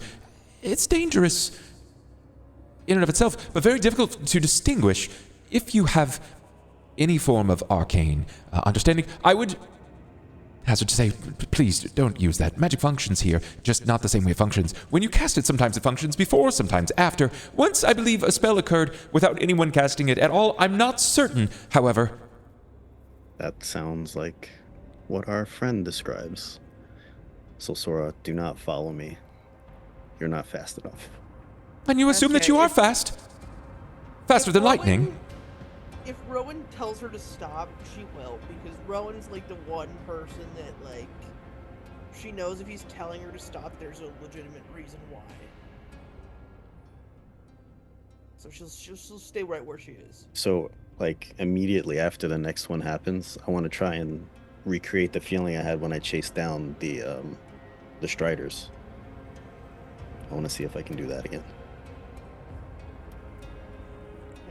So you want to channel your druidic power into my feet like I did before. Yeah, basically granting you the strength and very similar shape of that of like borderline like a satyr or horse's like legs. They're almost demonic in nature as you quickly gather your speed and build into it. Though as you seem to do so, you quickly clear the gap. You dash. I need a reflex. Reflex. 19. Not bad. I need you to roll a d10, please. Uh-oh. Not good enough.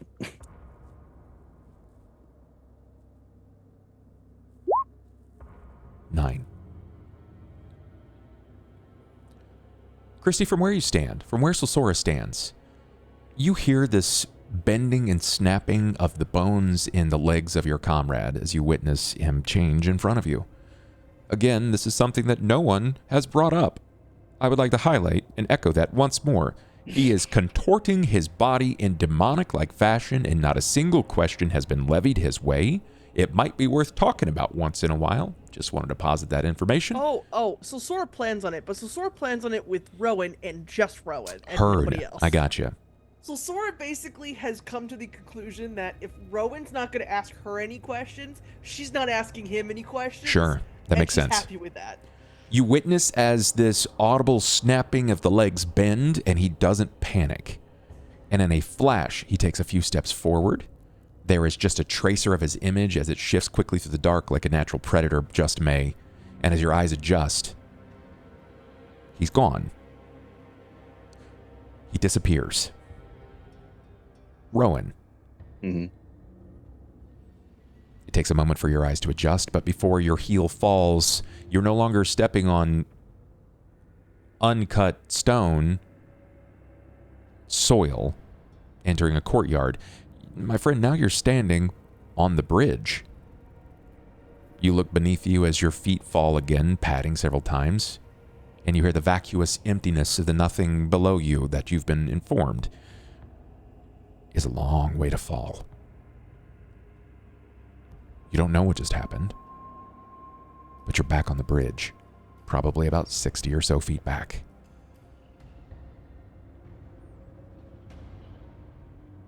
Do I see Solsora ahead of me?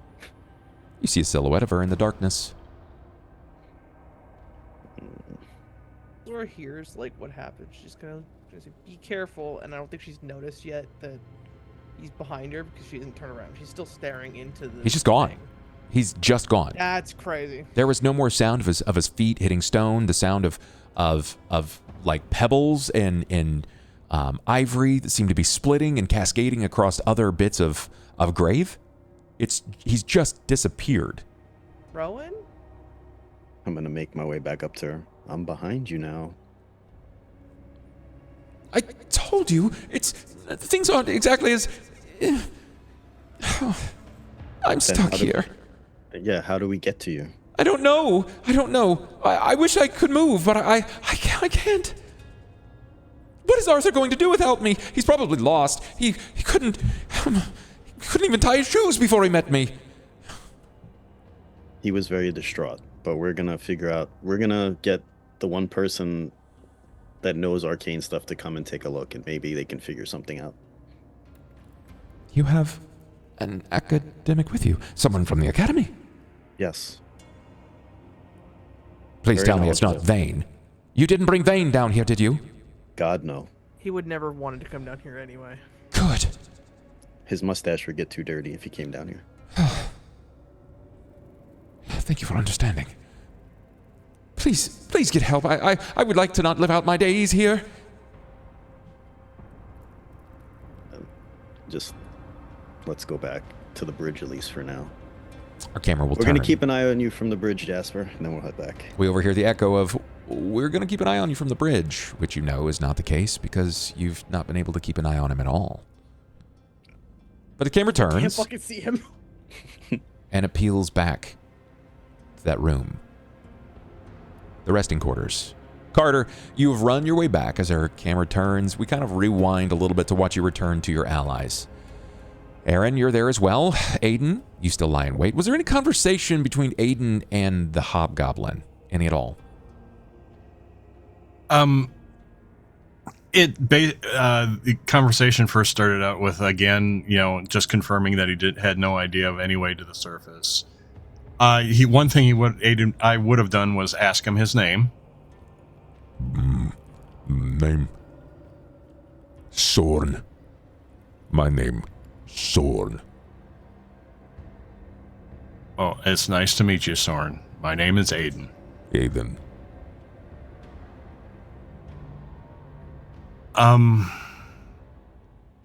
Do you know how long you were in service to Casmogen? No. No, we do not know. Time is irrelevant. We only wanted food and to not die. I understand completely.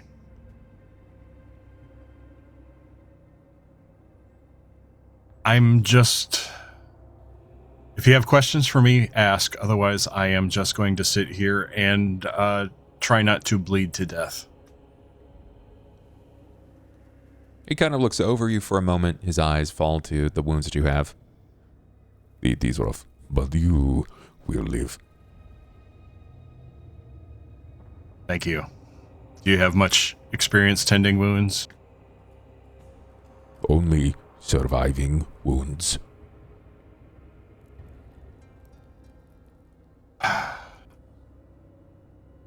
That must have been very hard. I am sorry you had to go through that. It is only thing we know is surviving and wounds.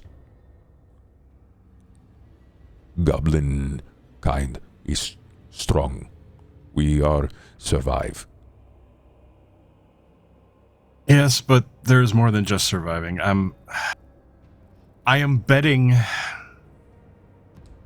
I don't know how to say this, and this is not attempted as an insult, but I am guessing it is probably kind of scary to think about what you are going to do now that you no longer have to experience what you did day to day today. You spoke fast. I Soren did not know all of what said. But is hard. In Goblin, can you understand better in Goblin? Yes, I can speak. You can speak Goblin. I can also speak Goblin. Which do you understand better? I was raised in my family with Goblin, but there were human traders. Okay, well, if it's any easier, I can speak with you in Goblin. Maybe my words won't seem so fast. It is much easier to understand you like this. My way to speak like you is not good. You kind of remind me of two of my brothers. They were raised with, speaking English, but my mom was also very big on cultural heritage, so they spoke half Goblin, half English, and when they were trying to, I guess you could say, emphasize their Orcish half of their heritage, they would often speak similar to you, mainly because it would intimidate the bar patrons around them. Soren is sorry. You are easier for me to know what you're saying, but Soren does not know what it all means. I do not know imitate. What does this mean? And we'll just say Aiden and we will pass the time as Aiden tries to explain things as best he can. It gives him something to take his mind off of things. And you'll kind of talk for a moment, but it's not going to be long before you're found again. It's probably just a few minutes before you're met again with Aaron. You'll hear him coming. He's not quiet. He's wearing a full set of armor. Soren stands before he is met by any kind of accosting figure. And we see Aaron arrive within the door. Aaron, you could overhear that there was conversation, but the conversation that you're hearing is in a language that you're not familiar with. It's not quite guttural, but it's sharp. It's sharp, and it sounds more like chips of barking than anything else. It does not sound like a language that you have immediately heard. I'm gonna turn to Aiden.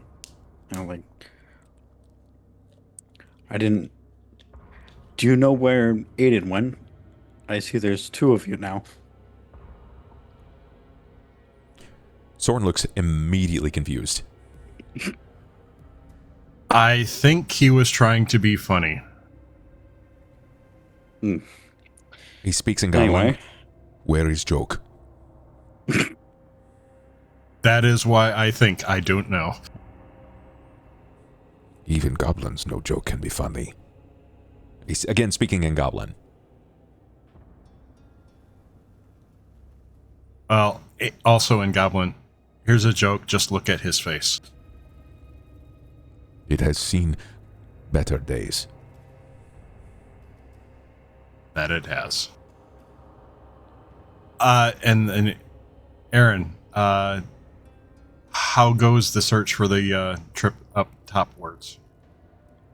Unless I do, the elevator was still coming down. But we saw something off in the distance.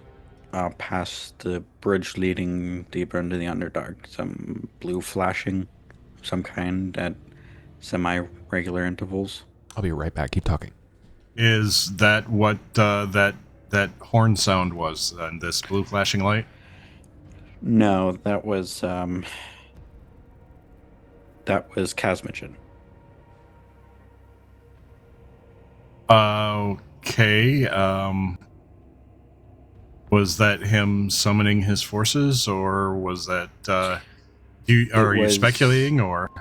It was meant for Solsora, and if you wish to know more, I would suggest asking her about it directly.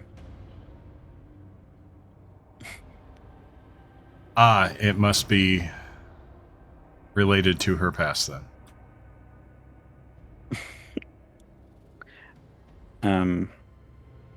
That is the only time Solsora ever goes quiet. Otherwise, she is more than happy to berate us for the things we do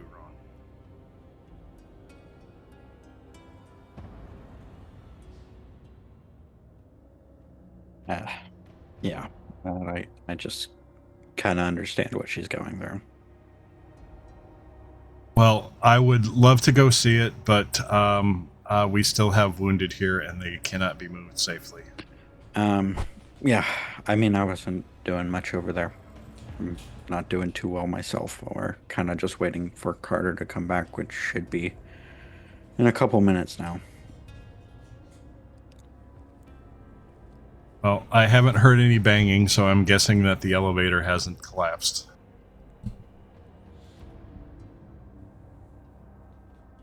That's all I can say to that. I know that's where he said he was heading.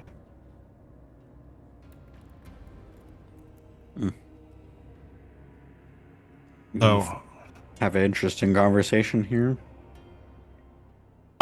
Soren here was telling me a little bit of what he's experienced under Casmagen, and I was trying to relay to him some of my experiences growing up with my brothers and sisters. You keep mentioning them. How many brothers and sisters did you have? Well, when we started off on our journey to the farm, I had 5 brothers and sisters, and my mom was pregnant. Now, Gotcha. if Andros turns out to be my brother, then that would probably mean at least 7, unless some of my brothers no longer are living. Brothers and sisters. I mean, it has been 21 years, so a lot can happen. Yeah. I think we all learned that lesson pretty hard. Hopefully we can get some time to take a break and check out what's going on. And just on a related note, have you figured out what you're going to get your sister for their wedding? Before you're forced to answer that, this is when you hear the rapid padding of boots with the return of Carter.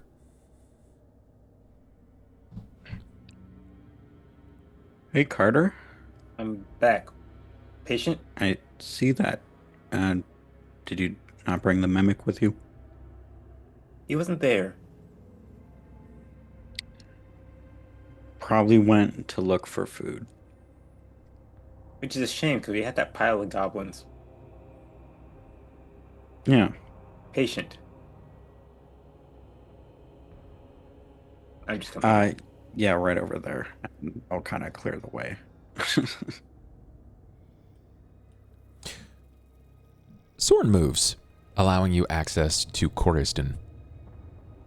The others sort of watch on, some of them resting, some of them sitting up eager in anticipation. Hostilities have not been met before you. Some of them may even believe that you've succeeded in clearing the fort. I want to finish what Silsora started, and she said bandaging, so I pull out my bandages and I want to bandage the wound. Give me heal. Heal time. Was the elevator safe on the Nice. ride up? Clutch. Nice job. You are able to stop the persistent bleeding. You use all of the relevant knowledge that you have after especially watching Silsora do this many times, even to yourself. You've become a bit of a point of authority on it, watching how she sort of binds the amount of rolls around your limbs or your torso, tying it off, that sort of thing. It's nice and tidy. She'd be proud of this work. All right. She should be stable. Elevator can't handle too much weight, so if we're going to use it, we have to slowly take everyone up. Gotcha. But that might be better than trying to take a bunch of injured people through the Underdark. It would. Probably. I would have to agree with you. What about the doors? Were you able to get them open and propped? They're all propped open already. Who did that? Maybe UT? UT was up there? I thought he left us. UT was up there. We UT conversed was a bit. up there, the doors were propped open, and the mimic was missing? I don't think UT was the mimic because he kept speaking Undercommon, but I was picking it up.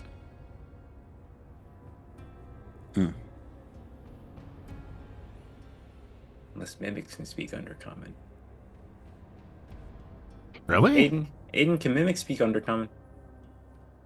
And can mimics become UT?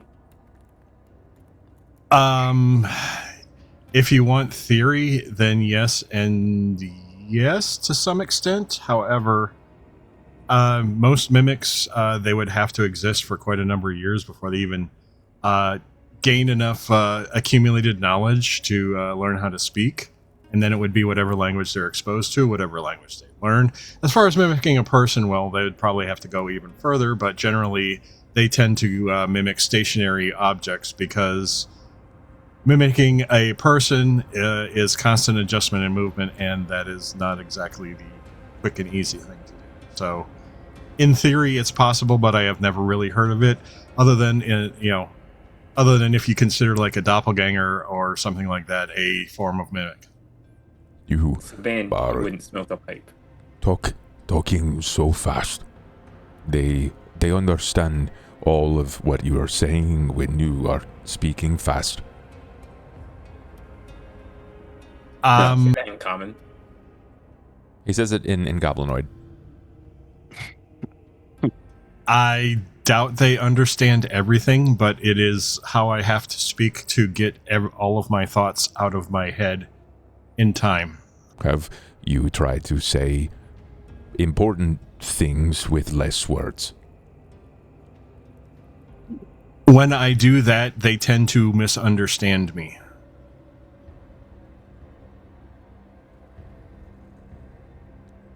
We have a word in our home for those like that do not understand instruction.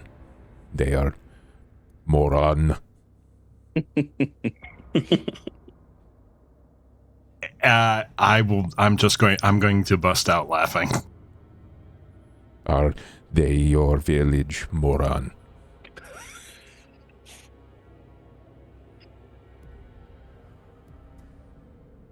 Some days, yes, and some days I am the moron.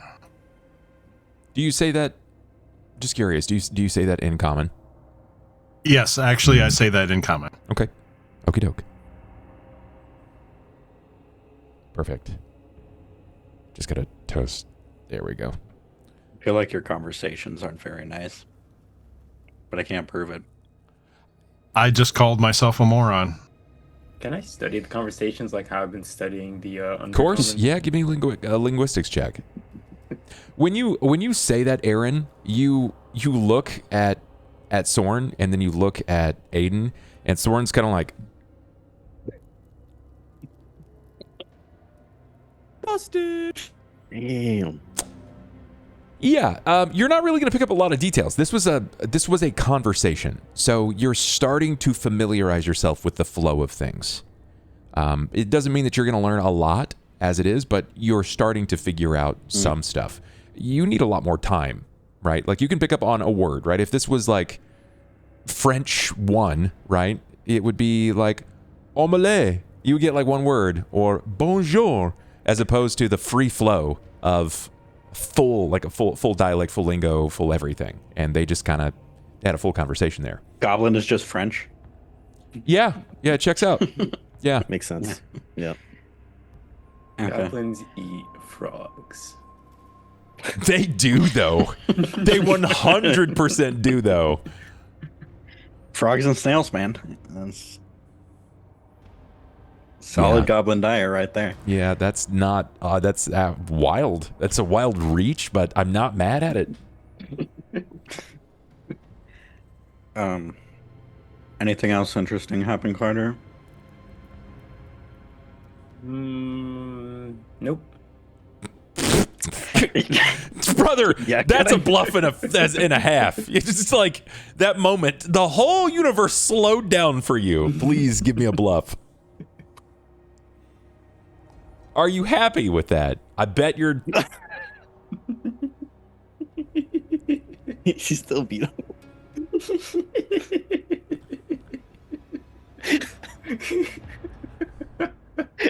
This is insane. Aiden with a 4, to an 11, to a 13, to a 4, to an 11. You matched him. It would have been a 50-50. And there goes it's all. And now it's to a 5. There goes all the rerolls. We didn't need this anyway. It's fine. Aaron, that was a very weak sell on his part. And someone who's used to playing good cop, bad cop, you know that is not 100% a straight answer. Maybe it's not the time or the place because he looks to be well put together.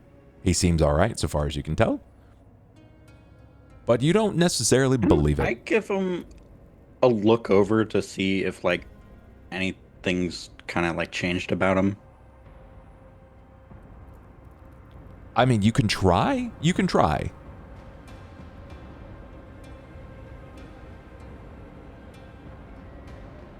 I'll take that. Yeah. Still looks like Carter. Nothing from, so far as you can tell, nothing looks different about him. He's not exactly the closest figure, right? He can be relatively aloof emotionally. He struggles with the way that people say things and not mean what they say. But no, so far as you can tell, he appears okay. Yeah, not any more roughed up or No. No, at least not any more than you have already heard. No. I won't just say if there's something you need to talk about later. I'm all open. Otherwise, I think there was something happening in the Underdark over there across the bridge. Though I'm sure they'll come get us if it's interesting enough. What if it's interesting enough to make us that way they can't come and get us, as in it turns out to be a monster?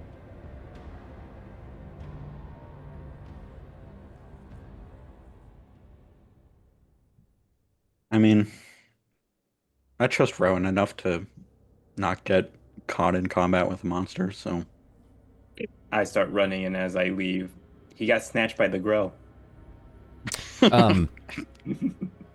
Jen, Sorn looks at you, and there's like a slow head nod.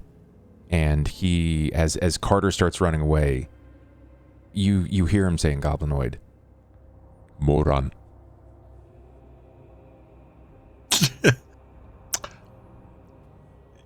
Aiden's just gonna give him the nod and the gesture. Aaron, you get a pat. You get a comforting pat on the shoulder, like an acknowledge, like they're there from Sorn, and he just kind of shakes his head. It's like the dad, like, it's okay, buddy. I know, right? Like that's essentially what you get. It's okay, buddy. We're still gonna get ice cream. Yeah. The cat face just fucked me all up, dude. Oh, just seeing cat eyes just like staring me. I was not ready for the cat. That's Carter's new holy symbol. Yeah, it makes sense. Cat with the glowing eyes. Perfect. You know what? With who decided to visit a cat is a perfect representation. Yeah, I still don't know entirely what they were talking about through their conversations, but like there's some kind of like misunderstanding that Aiden has has set up here. I'm not sure what it is, but Aaron's not going to be bothered by it, and he's going to walk after Carter. I have a feeling that you guys are gonna like. I just feel later that you guys are gonna be like, you guys remember Soren and Grubtail? Yeah, they were awesome. Like that's gonna be this moment. That's gonna be this moment. Before you immediately run away, Carter, the others were coming back, yeah? Or were you staying on the bridge? We were staying on the bridge. Okay. Okay. Because I assumed somebody was coming back. Yeah, inevitably. That's what I thought too, yeah. Okie doke. Then we'll fast track to their arrival. Unless there's any more shared information between the two of you on the bridge, we can fast track their arrival. Rowan does not know anything about magic, and this shit, like him disappearing and showing up on the bridge again, is like fucking him up. He's like, damn, like above board, I back to futured myself. Like I went so fast that I came back in time. It's crazy. Place is not normal. Yeah. Perfect. Then a few moments will pass as we fast track, and you will see the others padding up quickly. I think it's reasonable to say that Carter, Aaron was probably moving with you, or at least close enough to you, within like 10 feet or so. The two of you on the bridge will overhear them arriving. What's going on, guys? How's Chorus then? Good. Stabilize. Bandage. Jasper is somewhere over there. I tried to get to him, and when I ran at him, I wound up back on this bridge again. Yes. The professor? Yes. There's some weird shit going Where were on. you? You ran at him? Yep, on a point to where he is. You know that blue light that goes by? It's like some sort of electric thing. So as soon as that went off, I ran to him, and then I showed up behind Silsora on the bridge. You back to the future yourself? Jump off the bridge. Just jump off the bridge and die in the game. I Push see you've him read off. that. I Push see you've him read that off. novel too. Yeah. It's I got my wild. cart up to 88 miles Fourth per wall hour. breaked again, bro. Got my card.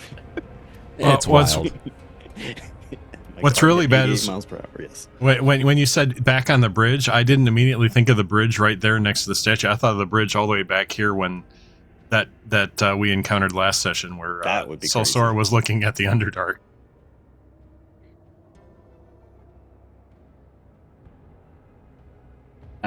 We're gonna need Yeah, that's Aiden. strange. There's some crazy magic stuff going on.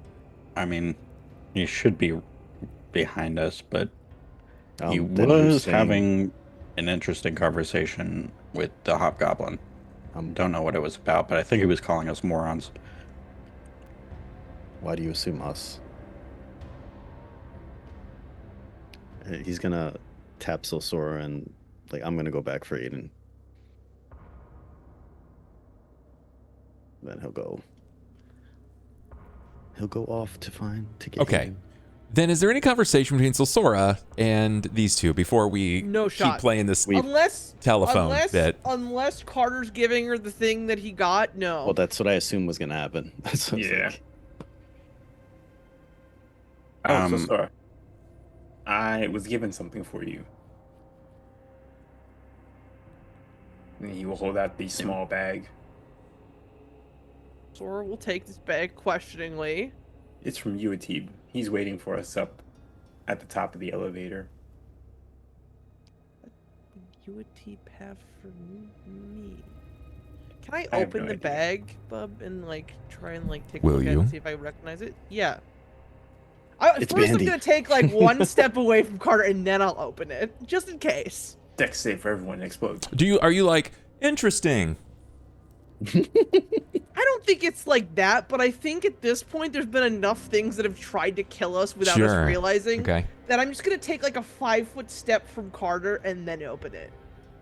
I'm not like gonna hide it, but I'm gonna like stay here, like. So it's your back. Your back is not turned to them. No. Okay. No. It's like sideways, so they could see what I'm doing. Okay. As you're walking more away, so for their safety rather than for hiding what it is. I got you. As you're walking away, Carter will say in Undercommon what you and Teeb said. Like, his exact words were, and then he will give you the Undercommon for that he'll see us later. And it's a near perfect imitation. It's surprising. Surprising how close it actually is. Like there is in part of Undercommon of like very specific dialects, because the Undercommon's a big place, right? You're talking like the surface of the earth, just a little further down, right? It's a little under the surface of the earth. Yeah. So Sora probably is a little stunned when he says it, like. And Carter can see it now because your helmet's not on. True. There's a certain sound in Undercommon speak that they defer to, like how we will add S's or Y's to the end of most words. It's in common tongue. It's if you put the letters RKGL together, it's that sound that they make together. That's what happens on a lot of Undercommon text. It's like it's like a. The L is almost silent, but it's a roll of the tongue, but it happens on a lot of the language. So the way he says this, you're like, wow, that dialect is very specific, but you can't mistake it. That's very, very similar. Sure. Yeah. It's not Urkel, guys. It's not Urkel. All right, I'm opening this bag, Bub. I want to know what it is. This is it's a small communication device. Oh. It does wear out. This is a stone of sending. Sick. Okay. It's one half of a pair. You know, the other person has to have it. So I'm gonna take a wild stab and say UT probably's got the other one. If he's handed this to me. Yeah, I think it's safe to say that he wanted your number. Oh, there you go. He's got the digits, brother. Sliding into them. Sora will open it, look at it, and close it again. And then, I don't know what she's going to put. Of all the things to matter. She goes, She wants somewhere she can, like, get to it, but not, like, hanging, I guess. I was going to say, it's not like you have a holy symbol around your neck anymore. Underpart, it's crazy. No! No, Chat, no, Chat, stop. Jackson, no. Jackson, that's twice in as many sessions. Twice in as many sessions that you've caught me. That getting grelked is crazy. It was wild. It's crazy. And now underflort, we're not having it, man. This is insane. Too late. Now you have to have it, unfortunately. Thought this was going to be a serious session. Yeah. I lent you my knife. Please respond. Serious? I showed you my blade. Show me yours. Damn. Yeah, so Sora's gonna open it, look at it, and close it, and she's saying absolutely nothing about it.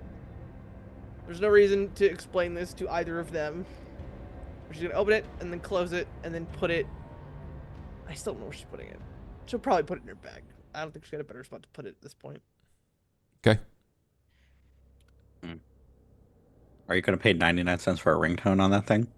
Damn. The next joke is going to cost you 10 in real life dollars. I'm going to choke you out. So if I put a joke that Aaron fell out of... Not even. It's 10, worse. The next joke that breaks the wall of roleplay, that's an immediate collector's pack of a Magic the Gathering set. Shit. Okay, wait a minute. Wait a minute, brother. Hold up.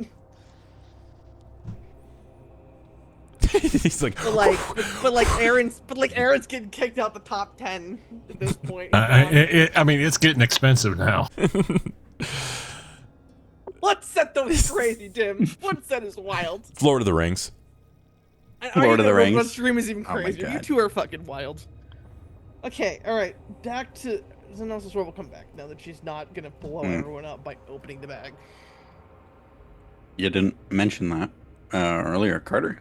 Was there anything else that UT gave you or He had a pipe. happened up there?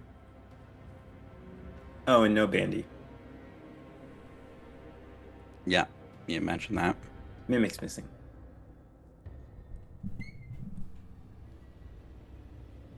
Hello? I hear more voices now. Is that one of them from the academy? Not yet. We're getting him. He's not here yet. Who's Oh. that? I think that's Jasper.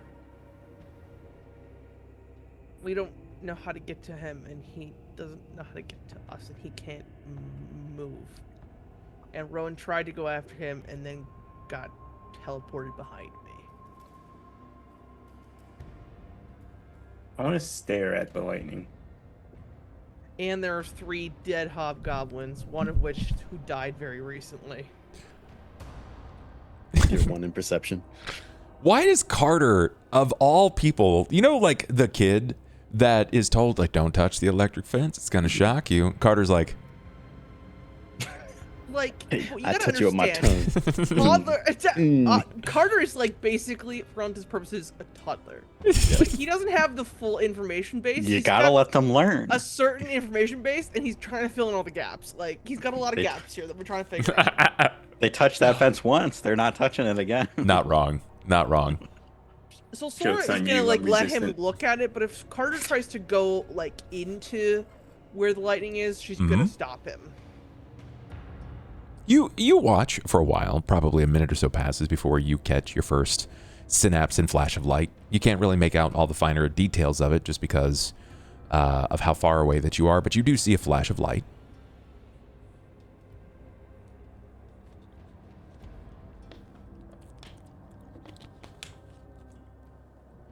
All right. I don't know anything about Arcana, but supposedly the weird lightning field teleported Rowan or moved him back in time. I don't know. Can I argue for a knowledge plane to see if it is shifting reality? Oh, that's interesting. You know what? Additionally, You can would try. allow me a knowledge arcana, but You could see. Here's the thing: the knowledge arcana is only part of it. sure. You have to ask the right question. You can Sure. roll all day long, Sure. but if Here's you're the like, thing. So are Sora's gonna try- camels from this plane of existence? No. Like, So Sora's gonna argue for What's a camel? either knowledge history if it looks like it would be old enough to justify, or something that's in Sora's history past, or she's gonna try for religion. But it doesn't feel like religion works here because there's not really enough symbols of religion to Sora at this point. So I would argue for history okay, and arcana, but you get the point that arcana obviously is not the whole roll. what is your question here precisely, Carter? I want to see if I'm trying to figure out if like the lightning is related to like some kind of field that is perhaps temporal or spatial, and that's why when Rowan ran forward, he somehow ended up behind Sora. I'm gonna say above board, yes, but I don't think knowledge planes is quite what you need for this. I would need a knowledge arcana.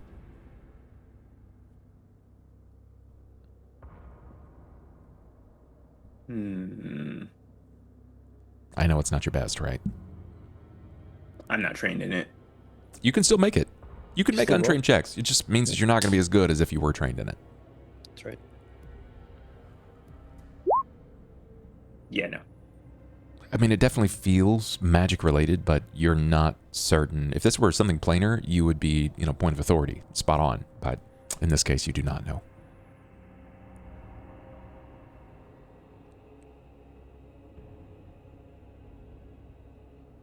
Rowan, Yes. you will have arrived. There's short conversation between Sorn and Aiden in a tongue that you're not immediately familiar with. Though you feel like you've heard it at points. It's probably Goblin or Goblinoid that you're familiar with, but you're not like, you can't be certain. You're not 100%. Hey, Raiders, welcome in, guys. Welcome in. Welcome in. Do you have any conversation that you'd like to lead with Aiden? Anything else? Mainly, I'm just back to talking with Soren about family. Asking if he, how he'd think about, possibly, well, I will tell him that I am not certain of the current situation in Kingfisher Hollow, but I have an extensive family there, and how he would think, he might think about working with or for them.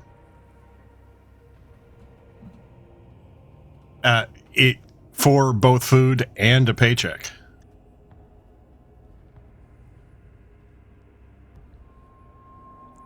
He keeps that information. He kind of keeps it with him. Everything that you guys have said so far it's been completely against what he knows about humanity. So Soren, he pontificates, right? Like, if you could describe a hobgoblin as pontificating, he chews on his lip several times.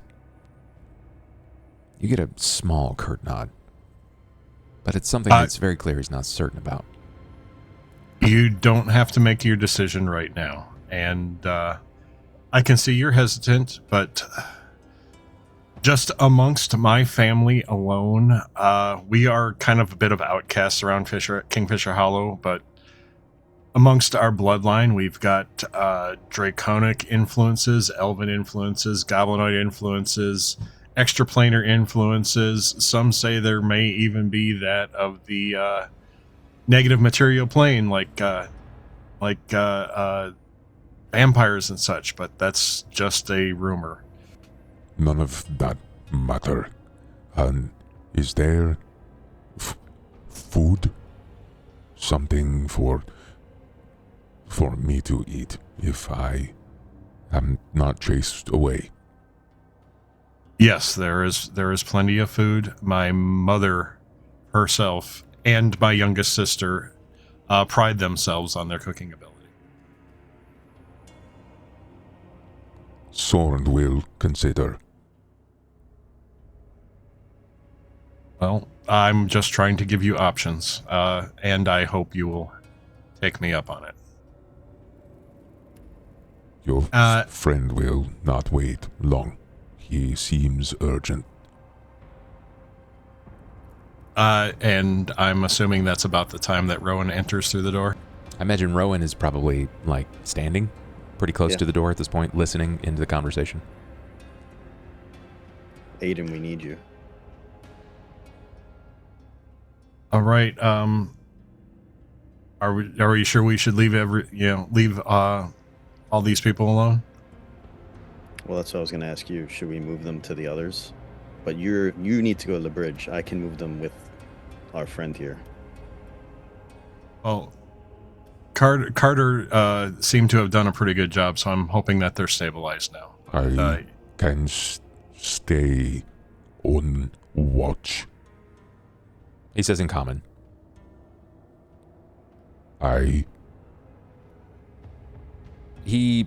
At best, he has a dagger on his belt because you guys kind of took his weapon from him. He will surrender his dagger. I will stay on watch. I'm not worried about you watching them. I'm worried about how they will react to you watching them. And he's going to look to the other people in the room. I mean, they definitely seem hesitant, but as he kind of offers the back of the blade, right? He flips it around so that the hilt is fielded to you. He kind of glances to them. They look back at him. There's hesitation for sure, but they immediately glance back to you. They're looking for some sort of confirmation or a point of approval or a nod in understanding a position. They're just not really sure what to make of this. I'll put my hand on his shoulder, looking at them. I trust him to guard you. It's silence. Will you guys be okay to stay with him? Especially you, Hoppy. Krill looks and goes, well, I don't exactly have a leg to stand on, do I? Didn't stop you from punching me in the face. Piss and vinegar. I got a lot running through me. Just keep it in you. Well, if you try something, I'll gouge his eyes out. I'll bite all over him. He didn't kill this old man. This whole time he could have done it, right? I could have, yes. So if you could please stay with them till we come back. We found another survivor. We found Jasper. But he's in trouble. Krill says, "Wait. He's been gone for. He's been gone for a while. Days, weeks. We don't even know. Well, what do you mean you found him? But he's in trouble. He's trapped, and we can't get to him by some magic field. I tried to go to him, and it pushed me back to this fortress. I couldn't get to him. Did the gnome. Yes, gnome. He in grave and Yes. is dangerous. Why is it dangerous? Magic is very powerful. That's why we need Aiden. He knows a lot about magic. Maybe he could figure out what's going on. Aiden, he looks to you in his tone and dialect. He begins to speak in Hobgoblin, or in this case, Goblinoid. It is strong magic, and it is dangerous, and many men have died there. 3 die alone at door, and more die inside. We do not go there. I do not plan on entering, but I will take a look from the outside. I will see what I can see. And make a judgment based upon that. But thank you for your warning, Soren. He looks to you again, Rowan. In common. If you go, you will die. I didn't die the first time, but I'll take your warning. Thank you. Then you have lucky. Or maybe I'm just not magic enough. Neither are Hobgoblin, and they die. Thank you, Soren. I'll pat him on the back. Let's go, Aiden. He nods, and as you kind of like turn, he looks at the others, and his head falls, right? Like, he realizes his position that he's in. He's not thrilled with the job because they all don't want to see him. And this is something that's been perpetuated over time, right? Where you see some figure completely abusing an individual or a race of individuals and perpetuating them as villains. And in this case, he realizes that and actualizes that he's had to be the keeper of these people, or he was gonna die. So he resulted in doing horrible things. Survival always comes at a cost. Consequences. That's right. A few moments pass, maybe a few minutes even, before we see the arrival of Rowan and Aiden.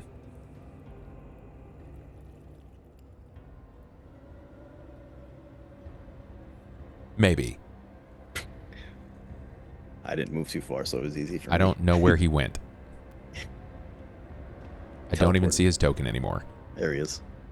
Oh, there. Okay, nice. Soren decided he offered to stay and watch over the survivors while we work on this.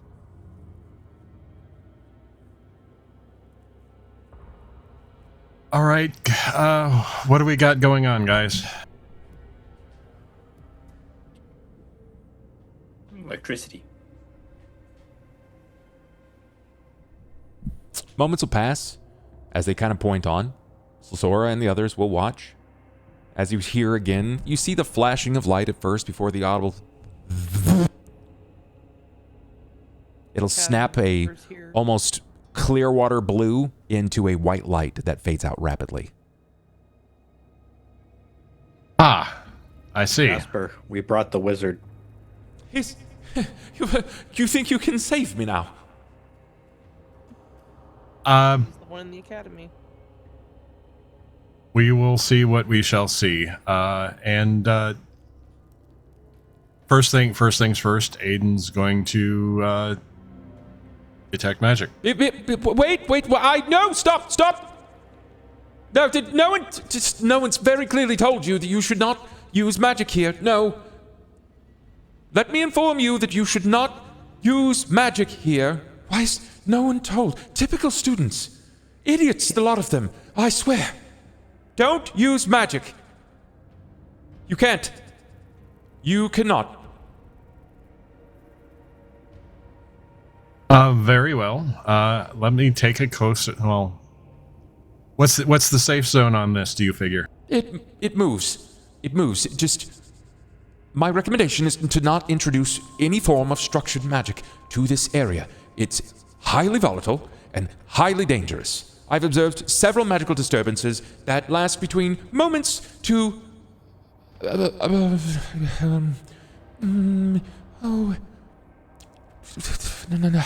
94 hours, 16 minutes, 14, 15, 16 seconds.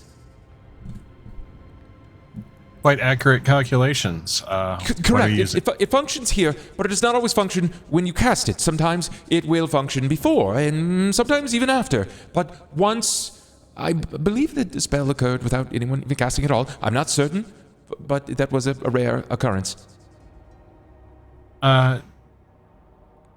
You are learned in chronomancy? Temporal studies, please. Let's not slap some fancy name upon this. It's temporal studies. It's all it is. Chronomancy. What that's ridiculous. I'm merely going by. Never mind. We can use whatever terminology. Are the fulmination effects connected to this temporal disturbance? Yes, do you think? Yes, I believe. Yes, it is. That there are some form or weave of unstable eddies that leak into this place. From my recollection, they hold structure and energy, but the intention is never understood and clear. If you wish to use any type of arcane abilities whatsoever, please step far enough back. Just step far away and hope that your eyes can see from that location. But if you try so here, well, look at your feet. And I will glance down. There you'll see the bodies of 3 men. Hobgoblin men, or what was once hobgoblin men, one of which has aged and decayed from what looks to be centuries of fallen here, even though the armor appears to be polished. One appears to be set in some form of dilation where it looks like they started to run, but their feet are stuck in a almost like running-like position where their body is fallen, detached completely in a clean-cut sever. Another of which appears to have the armor has ashened over them, almost decayed from time and rust, but the body is fresh. We're talking seconds fresh. You can still hear the sound of the wind break their lips as they gasp their last. I'm also gonna lovely. Show Aiden where I appeared on the bridge when I tried the cross. Yeah, I was getting ready to ask, what do you know the exact stone where you appeared on? And I will show him exactly where I appeared. You give him a rough estimate to where your foot fell, but it's exactly. It's Aiden. It's frustrating because you understand that magic is precise. There is no roundabouts. So while it's frustrating, you also understand Rowan's position of him just kind of guessing, because it didn't stop his momentum. Yeah. About approximately how far away from the electric discharge is his landing point? From where he stood, it's about 74 and admissible inches. So 74 feet and admissible inches. This is going to be frustrating. Okay,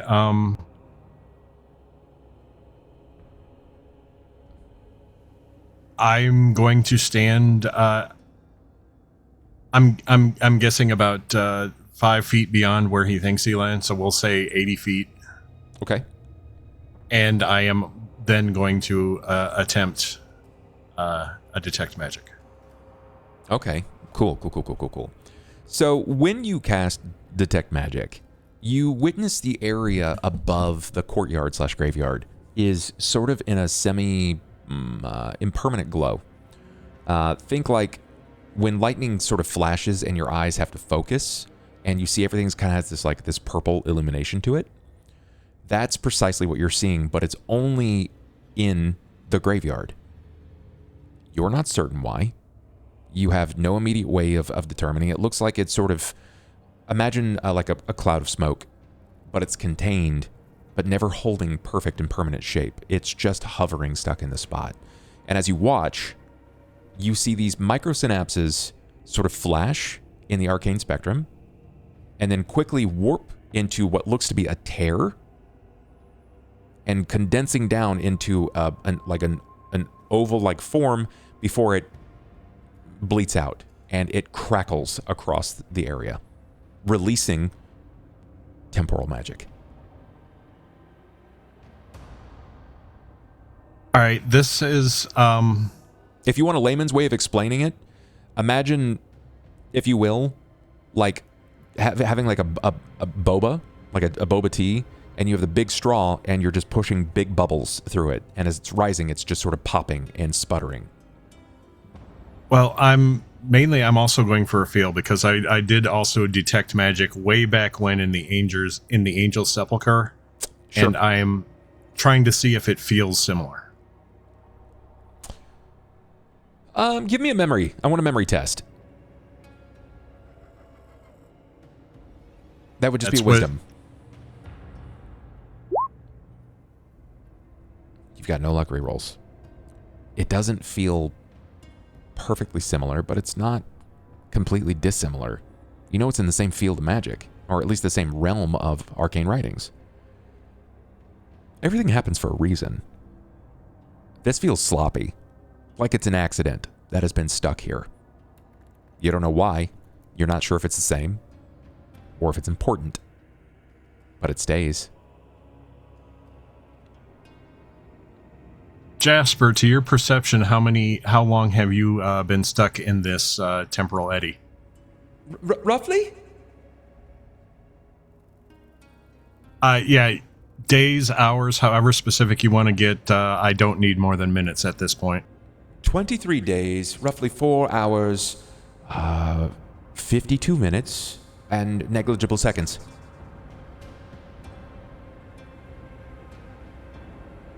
That matches to what Krillscar said, that he's been missing for weeks. Yes, it does. I'm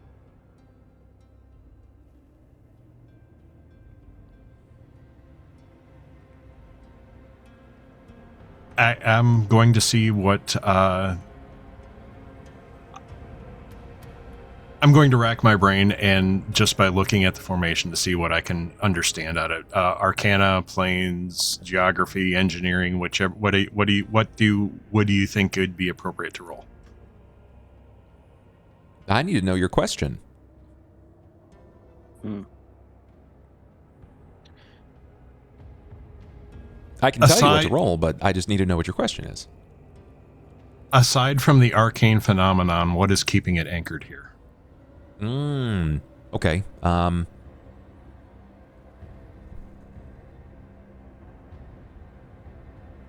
long have you been inside of Cauldron? 4 years. With like brief, 2-week trips back to family, 2 or 3 times a year. I will give you... I'm looking for a 16. I need from you a knowledge local. I'm going to give you a circumstantial bonus of +4. So I'll add 4 on top of whatever you roll.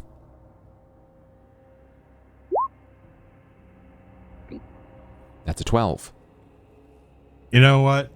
You can desperation if you'd like. Sure, why not? Okay. You want a 3. A 2 would be a 50-50. A 1, that's just flat failure. So go ahead and roll a d6. Yes. Very good. Coming back and forth from Kingfisher Hollow to Cauldron, That's not a short trip. It takes time. It's not exactly like you've wagon trained there. You had to foot it, you had to hoof it the entire way. But something about Cauldron itself, while Kingfisher, Sasserine, the other relevant towns, they kind of have their areas of expertise, Cauldron has history. Has significant history, especially in regards to magic. The academy that you've attempted attending before everything went south was pretty much at the foremost front of teaching those things.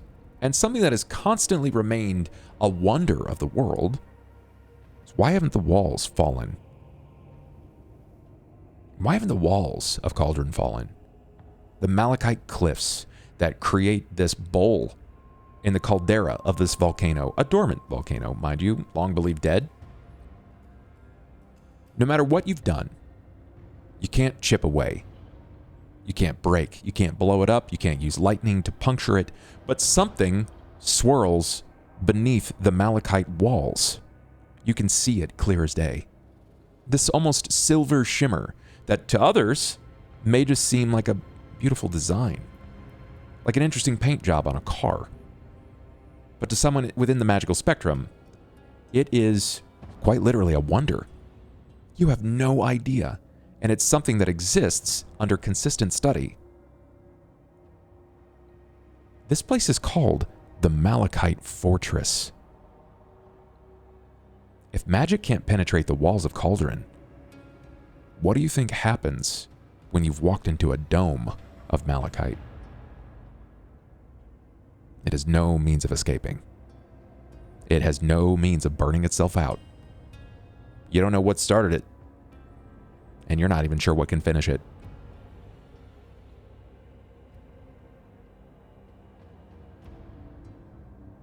All right, Jasper, I have some news. Great. Please give me anything. I crave knowledge. Please, anything. Your temporal disturbance is caged within a formation of malachite. Malachite, correct. Yes, I've deduced this. You are familiar with how malachite and the walls of Cauldron operate? Yes, it's a constant study. It's not an area of my expertise, but I've left that to other scholars for their deductions. Mine is more in the area of temporal studies. I did not believe that the malachite would have any effect here, but I was wrong. It appears that as long as the malachite exists in the way it does, this temporal disturbance will be caged. And as long as it's caged, our interaction with it will be limited.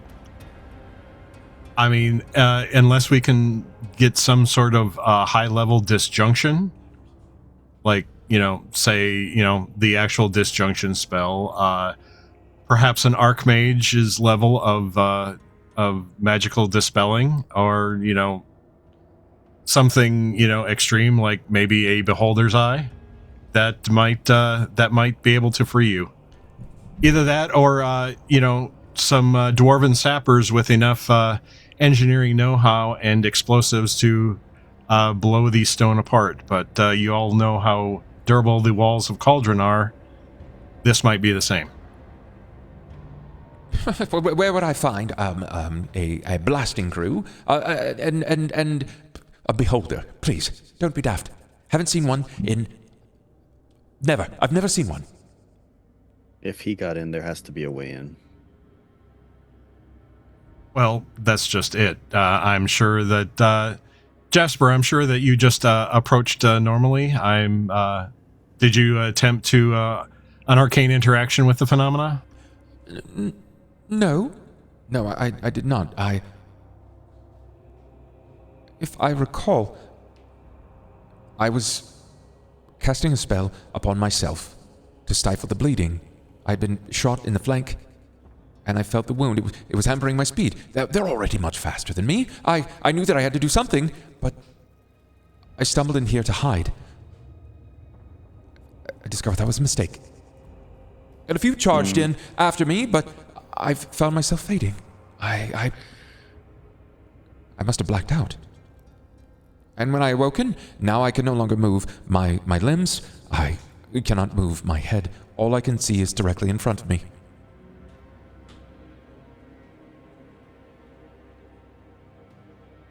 Well, I'm not an expert in this, but if it's kind of a malachite hold, it's maybe purposely built to trap magic like this. Is it possible that this fluctuation of electricity we're seeing is maybe the door just opening and closing over and over again? How? Forgive me for not having much to defend myself upon this, but that feels rather... What a way to minimize magic in the face of a scholar, and it's juvenile. What a juvenile glance at magic at large. Hearing how Jasper just described himself, Rowan wants to whisper to Aiden, could he be dead? Jasper. Well, he could be dead. He could also be... Jasper, can you blink? Of course I can... I can't blink. I can't blink. I can't blink. Why can't I blink? Jasper. Hey, you said you've been in there for days, right? Right. 24 days. What? Why? Yes. What have you eaten? Nothing. And I've come to the conclusion that I have not desired hunger because it is resetting time upon me, and it is also resetting my hunger, and I do not crave. I feel like I am stuck in an ephemeral loop. That is entirely possible. It's also Okay. You've been bleeding for 24 days. I can't feel any heat. I do not know if I'm bleeding. I no longer feel You said pain. you were bleeding. Yeah, you don't feel pain. You don't feel heat. You don't feel cold. You can't blink. It's true. That is true. There is some merit to the accusation. I may very well be dead. But if I am dead, how am I talking? You're a ghost. Ghosts can... Talk. Never mind, I choose not to speak on this matter. I am not informed enough on the recently deceased. I don't want to speculate because I have a feeling it may just depress you. Again, I'm not really learned, but as someone who was trapped in a pocket dimension... Fascinating. You'll have to tell me about it later. When you manage to free me from this hell of my own making. Is it possible your conscious is in a different time from your body? It's an interesting standpoint, but it seems to have many holes in the idea. I understand that there are significant amounts of fallacies here to be determined, but frankly, if my own sentience and knowledge were in a privatized dimension, don't you think that you would be there as well? Am I, speaking through a granular hole in the time-space? Well, I know you kind of said it was a juvenile take, but would you completely dismiss the door idea? I would, yes. If it had merit, Rowan. If there was something that proved more to this. I mean, you had Rowan, to get in somehow. Just try so there walking has to be at a way it? in. You didn't create this temporal paradox or whatever. There has to be a way into it because you entered. I did, yes. So if you entered, that means there's some sort of door, either timed or stationary. Or how long after? I believe that the door was where you're yelling from. You can tell that it's a door by the way that it is. You can see that it's roughly a 7-foot entrance, which is nearly twice my height. Possibly more. I'm not quite an architect, nor do I have a design to be. I simply wish to get back to my assistant. Arthur will be lost without me. Rowan's just going to look at Aiden again. I mean, Rowan, you tried running through it. You feel any electrical shock? I mean, I appeared about 90 feet back from where I was trying to go, so... Yeah, I was gonna kick my ass anyway. Don't enter this.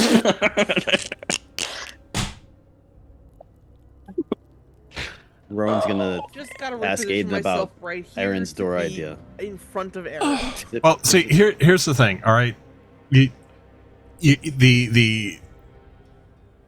to put it in layman's terms, the sparks, the lightning that you see, is actually just a side effect of the ripping in time and space that is happening inside this facility. So do we think- Rip happens, energy comes out, energy makes visible effect of lightning going back and forth. so do So we have when to the move rip when there happens, is is that the lightning? door? Yeah. And as far as the door, you see that archway right there? It's about 7 feet tall, isn't it? So when the rip happens, is that when you're able to pass through the field? Let me rephrase it. I don't know anything about magic. Everything seems to be participating upon its own schedule. Half of magic is understanding the schedule, the requirements, the persistence of the magic. And the anomaly is that the magic cannot escape, therefore it remains on a schedule. I have memorized some parts of the pattern. The problem is, it's consistent less than 90% of the time, but greater than 85% of the time. Hence why I said, there is a flash 5 steps in, immediately to the left, every 27 seconds, until it does not. So should I be aiming for the flash or prior to the flash? Rowan, if you enter there, you're just as liable to be trapped. If we have the timing down, we can enter and leave. That is correct. It is bold and very, very dangerous. That's the only way to get you out. If you're alive. Well, if I'm not alive, then I'm no longer constrained by earthly zeal. Perhaps it would be beneficial for me to be dead. Maybe Arthur could go on without me.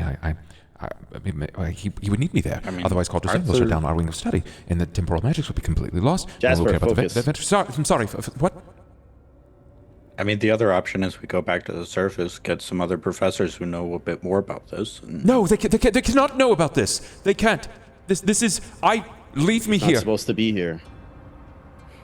Just leave me here if you must. Otherwise, they will most certainly shut down the wing. Arthur will be homeless again. That you can't have that on your conscience. No, you wouldn't turn a boy to the streets, would you? I don't know. I've met some nice people on the streets. Damn it. Timing. Yeah, sorry, the timing. When would the tear be? At the beginning of the 27 seconds or at the end? You said it runs on a 27-second clock every 85% of the time. Here, from where I'm standing, and I will go ahead and I will explain exactly as things are happening as they're happening. There are many things happening here. I've brought them down and established them mentally as what I'm contributing to temporal zones. I've watched in one path roots and wood wither into rot, metal tarnish, cloth weakens and rebuilds itself and weakens yet again, skin will tighten, breath will shorten, things fall, they die, they're rebirthed, born again, and they die again. They consistently fall upon this. There is a small headstone beside a broken urn that will briefly become whole, and then, as you avert your gaze, shatters. Rowan, I would not advise going in. The second zone is what I've dubbed the returning step. You see, the stone falls from nothing and nowhere. It flickers in, and as it falls, I hear it land near me, and then it seems to disappear. But it will consistently fall in the same spot. A rope will fall near it as well, but it recoils and it breaks down into a hempen cloth as if it's trying to restructure and rebuild itself before recoiling and returning back to a space as if someone is calling it, like a hound playing fetch. That's sort of what happened to me. Then there is the stillness If you focus and you do not avert your gaze, it's not far from me where nothing moves. Dust will hang motionless. The water droplets freeze in the air before me. I believe time has completely stopped in this place, and anything entering the space will become immobile. I do not recommend stepping through the stillness. Zone 4 is the repeating grave. From this space, I do not speak much in the way of Dwarven. I can see that many of the Dwarven markers field cracks and fragments that seem to fall into place, and then it's almost as if there's a phantom impact that strikes the ground, and then the marker restores itself, and the event begins again. This happens and occurs many times throughout the day. 5 is the missing space, and it's as you might predict, it's just that. It's a missing space, and frankly, I don't want to go there myself. It seems as if I've fallen into it several times before returning here. It's as if it returns and vanishes, but in its own eddy of time, it returns several seconds later. But then for many days, nothing will happen. It's like it disappears. Every part of it, the dust, the decay, the ground, the soil, everything disappears. The headstone, the water. And then it will field yet again. I do not recommend it because everything constitutes in such a different way. The writing even changes in front of me, and I'm afraid that if you enter, then you may also reconstitute under a different physical form. And last is what's hovering above me. I know because I fell into it.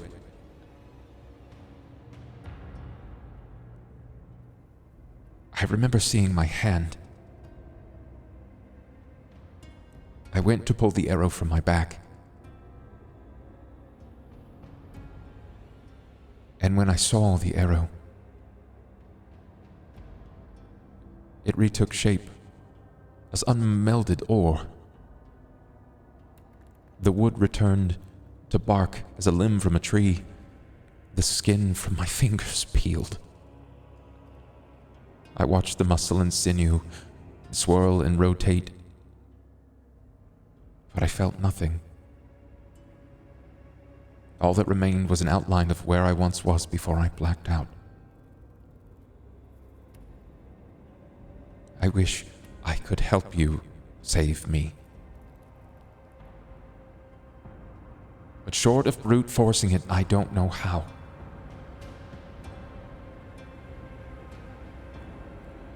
You will not be forgotten, Jasper, but we will have to come back to this problem. Please don't leave me alone.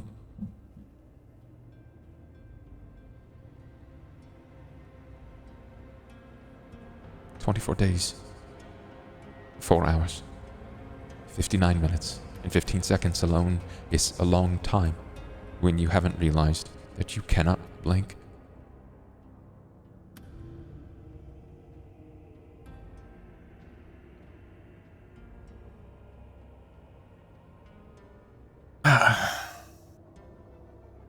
Aiden's just is going to sigh.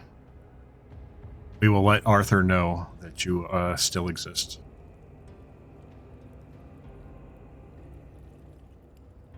It's what I expected from the Academy. It's what they would call an acceptable loss. I'm not saying you are lost, but I can't solve your problem holding your hand metaphorically and waiting here. Can I pick up a rock? And I want to try and time it for when I think that rip happens based on the timing he gave me and see what happens when I throw it through. I want to throw it to where I think Jasper is. Sure. Which you believe that it's about 25 feet in, behind, Yep. half behind a monument and a grave, like a headstone. So you're waiting to see the actual synapse itself.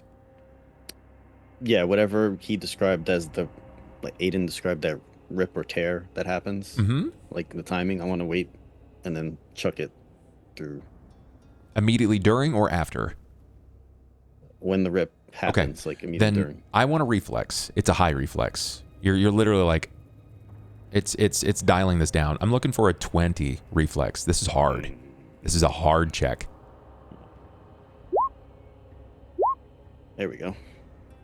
Okay, Saves are a little different. You don't have to break in this case. Thank God. As the snap occurs and you lob the stone, it pierces through that almost oval-like snap as it creates this orb-like shape, and it passes through with ease. It does not reconstitute, it does not rebuild, it does not shatter, it does not dust, and you hear it chip the stone nearest him. What are you throwing? You need to be careful. You must be careful. You have to be careful. Just finding the timing. The rock made it through. You have very, very acute senses and fast reflexes. Just barely.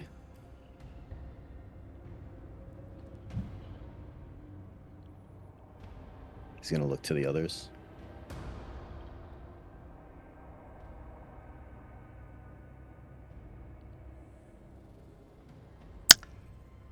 He wants to tie a rope to you first. In case you get caught in the stillness. From the way he described it, if the rope is tied to me, whatever happens after is gonna affect the rope.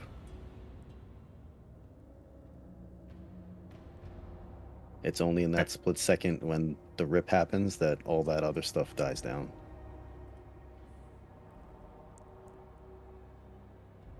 To see how chemical reactions are affected here, why don't you try tossing this again at the same time?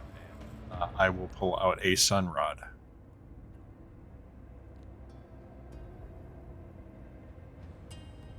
I don't know if I want to try doing that again. I just wanted to see if my theory worked. This is a lot heftier than a rock. I hear a lot of action here from a couple of you. I see a lot of sitting though from Aaron and Solsora. Yeah, I'm throwing out the questions. Yeah, your druid, literally a guy who believes in shape shifting into animals, is like, I'm gonna go in. Like he's about to cronk it. I tried to go in and everyone just. Does it look You're like like half he's dead. like kind of? So Sora, I feel like at this point probably has a read on Rowan of like when he's like kind of set in something, even if it's only particularly that one time when he had this sign from the brothers. Yeah. Is this kind of that same vibe where it looks like Rowan's doing this come hell or high water and there's nothing that we can do about it? You have the recognition of Rowan, and you guys have all managed to stop Carter. You've managed to halter Aaron, but at no turn has Rowan ever given a shit about what anyone has to say. If he has something in his mind, he just does it. He simply just does it. So Okay.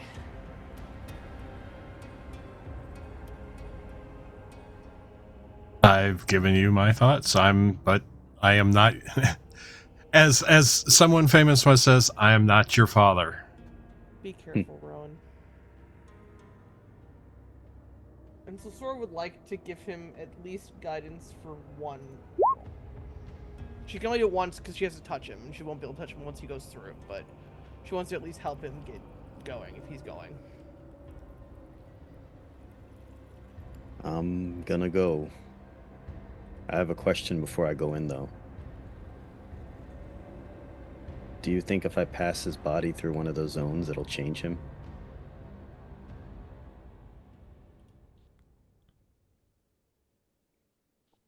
You're worried about passing his body through. What about your body? I think I can make it. But if I pass him, he described one that seems to reverse time almost. So if he is dead and I pass him through that zone, would he become alive again, is my question. It would depend on how much the temporal eddy affects him. It could make him alive again. It could make him alive, or it could make him younger. You could pull him out and he could be an infant or a toddler. I don't have the time I don't have the laboratory facilities to conduct an in-depth study of this. I would just recommend that if you're going to step in here, that write your final wishes? Well, if I step in, I have to step out. So I have to do it twice. Not everyone who stepped in has stepped out. I heard one of them scream for approximately 9 hours, although I believe he only experienced it for 7 seconds before he died.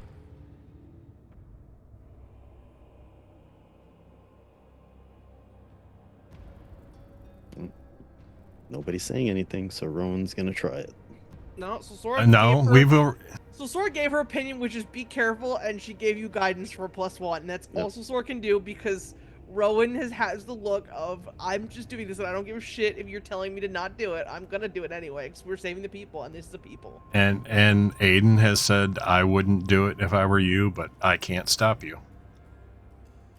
And hypothetically speaking, if you do succeed, if I might please posit one single request, just do not drop me. I suspect I've already exceeded the recommended number of deaths for one academic career.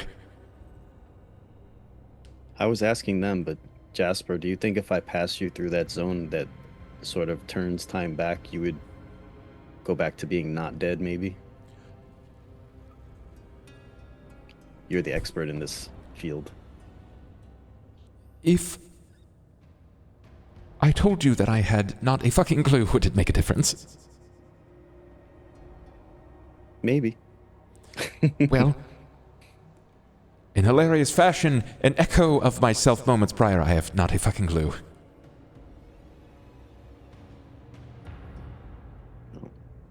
Gonna try it anyway. He's gonna go. Same timing. Okay. Okay. I need from you, Mm-hmm. if you're gonna do this, You need my aegis, yeah. I need a reflex. Didn't Hopefully. write down you have a +1. Yep. How you feeling about that? Feeling a little worse about that. Let's see. I got 2 more. There we go. 22. Are you taking a specific form for this? I'm just doing the leg thing again. Just legs. Yeah, like before, whatever Yeah. happened when I chased down, like that's all I know. That's what I'm doing. Then he does this in front of you. A lot of you. Like you said, Rowan doesn't Yep. give a shit. He's doing what he needs doesn't matter. to do. He had a job. His job is get the people. This is him getting the people. Like there's nothing the rest of us can do. Mm-hmm. So Sora did the best she could do, which was to help him make at least one jump. You wait for the timing. You know that it's not a matter of just running in, because you know that you're going to have to make a couple of saves. It was for every 10 feet. Now I'm going to permit it down to 3, since I said it was about 35 feet in. I'm just going to need 3. This is difficult, my friend. It's challenging. It's challenging for a reason. So what I'm going to need from you, you've already succeeded. You wait for the eddy snap, and as it dissipates, you literally bound your body through it, forcing your body up over the dwarven wall, not even through the door itself, but through over the wall and through the synapse. You hear the zzz, and your body pierces right through it. As you land, you continue with your momentum. I need another reflex. My roll 20 just like killed itself on That's a mine temporal too. eddy. Mine too. That's a temporal eddy. Sorry, that's what happened. Now it's bleeding into the real space. Yeah, my roll 20 did too. Mine also crashed, yeah. No, it really did. It says translating terabytes to Tarask right now. That's Mine's literally the calling. message on roll 20. Mine's calling Cthulhu. Mine's tunneling for trolls. It won't even let me open my character sheet. Mine's trying to pronounce GIF. Try to refresh your page if you can. That's what I got I'm on when my, I refreshed I'm on the my page. 3rd refresh. Okay. Completely close it and try again, maybe. Yeah, I would recommend that. Oh no, Oh, mine's oh. loading through now. There it I'm goes. good. Now it I'm loaded. good. Just like the temporal eddy, my friend. This is what's happening here. All right, I missed my jump, but I missed my reflex. I had to reload. All right. Do that. And you said another reflex. Yes, please. Come on, roll 20. Ooh. Thank Ooh, God. Okay. You visibly can see as you begin to move that just juxtaposed to your right, you can see the stone that he dictated that fell was falling. And as it hits the ground, there's an audible like, it's almost like this impact of a sledge, but nothing happens around it. It just falls. There's no rolling, no like dirt or debris. You witness it occur though. You've already explained particularly what that is. You avoid it with a sidestep, but continue with your momentum. You have to spring up over the top of a headstone. I need one more reflex, please. Yes. When you leap up over the top of the reflex, with your reflex, you pass through another synaptic snap. The electricity hits your field of vision and it sort of momentarily dazes you. It obstructs your view, not in a way that harms you. But as you land in that spot, you look around and there is no body. There isn't a form of a gnome whatsoever. However, there is something that appears to be burbling at your feet. It's roughly the size of a human fist, about this big. Oh my god! Oh my god! You're no! Duck low, please! Duck low! Reflex, please. Oh, no. 4 reflexes, goddammit. Oh shit! 1 more. Yes, Oh my that was god. my last one. I have no more rerolls. Rowan, Yes. you duck low as another snap occurs above you. This, and it blows the parachute sized over the top of you. You're able to avoid it. But you're now crouched down low to the ground like a predator watching its prey move. But what's moving in front of you isn't a dead man. It isn't some small animal or even a shrunken gnome. What you see in front of you is the skull of a gnome that's floating 6 to 7 inches off the ground. I didn't anticipate seeing you this close. How are we going to get out now? I don't know, but it doesn't seem like you're tangible. Can I, like, push my hand and see if it goes through him? It doesn't go through it. Oh, it's just an actual skull? It's a gnome skull. He became a lich. It's just your skull here. What do you mean? What do you mean? It's just your skull. There's nothing else here. Fascinating. Fascinating. Can you get me out now? Hopefully we both can make it out now, yeah. I would recommend, under my distinct survey and study with all of academia and history behind me, do exactly what you did to get the hell out of here, the same way that you did to get the hell in here. It was very hard to get in here. I will do my best to get out of here. Right, well, do it, but better this time, but with more oomph, if you will. Too bad I can't have any help from you. I am trying. Time to lose that Aegis, guys. I try to do it again, going the other way. Oh god. We are called Angel's Folly for a reason. Reflex. You stand as the parachute falls and snaps, rips open with an audible pop.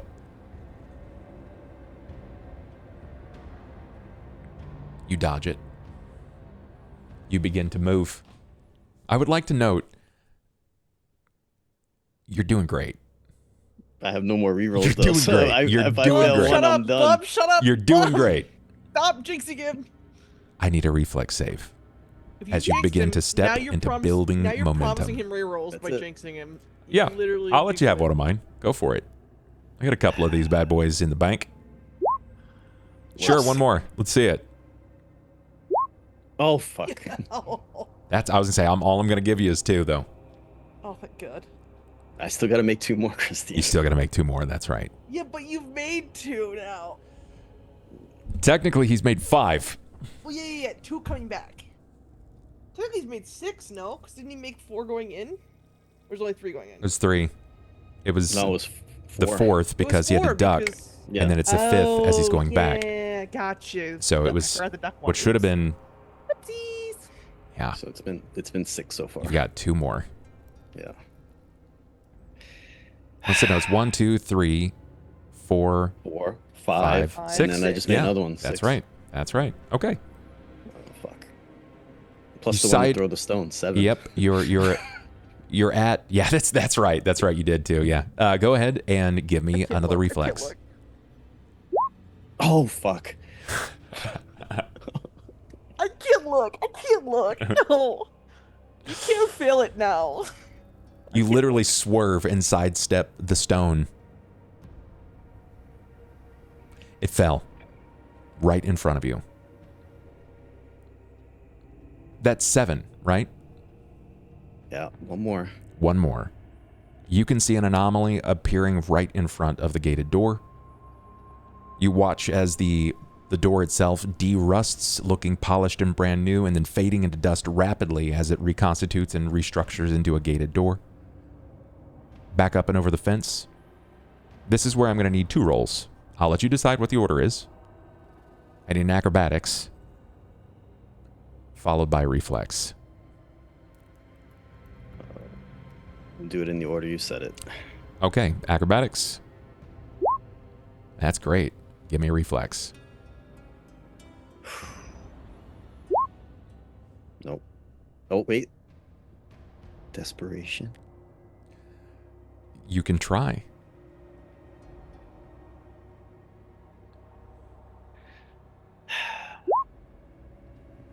Nope. If he had another reroll, what could he reroll? What do you mean? He could reroll his reflex.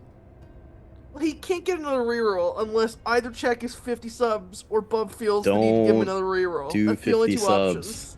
Does he You're still have gonna- his guidance too? He does still have his guidance, but this No, is. but it only is one. It's only one time. It's only one Isn't time. it? I think. Yeah, I think it was used on your stone, Correct. right? Correct. No, it was the No. first jump in. The I first gave jump it to him. in. You have to choose before making the roll. Yeah. Correct. That's and right. he gave it the first So then the first it's gone. jump in. It is gone. Correct. Okay. That puts you at 19. Yep. You needed a 20. Yep. It's 1 away. I need you to roll a d10. There are good ones and there are bad ones. 8. Too bad you didn't get the teleport out again. I know. Too bad it wasn't that. Well, it doesn't mean it teleports out. It might have teleported me back to where I fucking was. You're gonna make more rolls.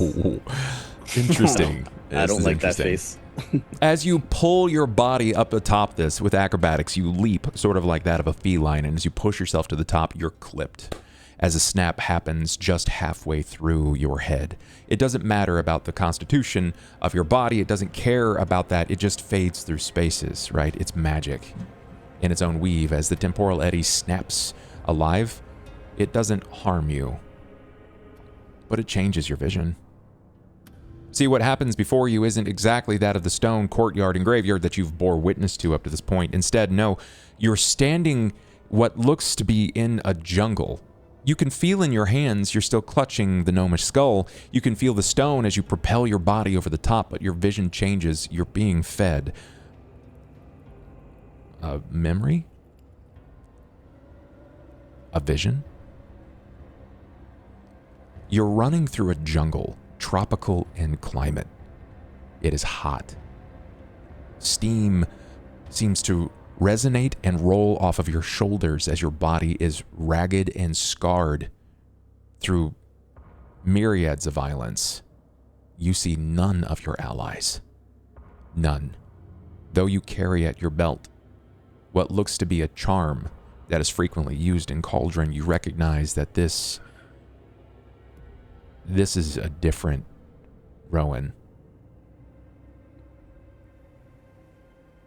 As you turn to look behind you to see where Silsora or where Aiden or where Aaron or Carter is, you're met with nothing.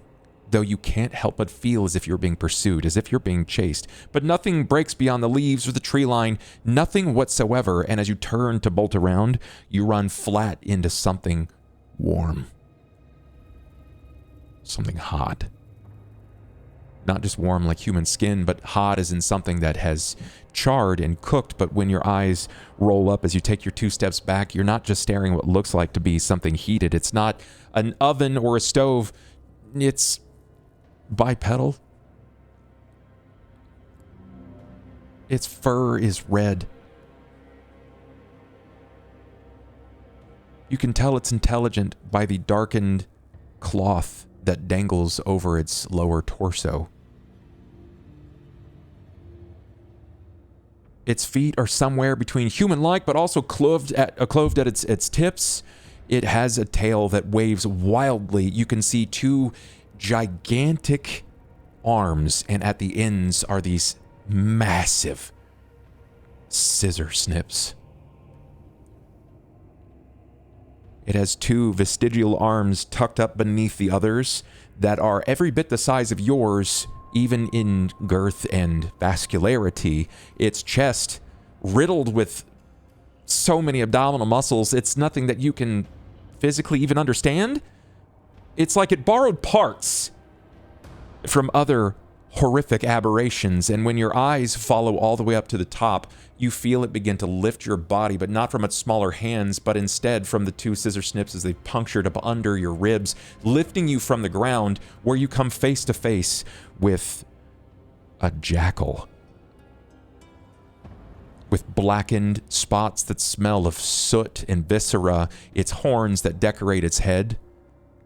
And it says to you in a tone that you are not familiar with, a voice that you've never heard previous, You're not from this time.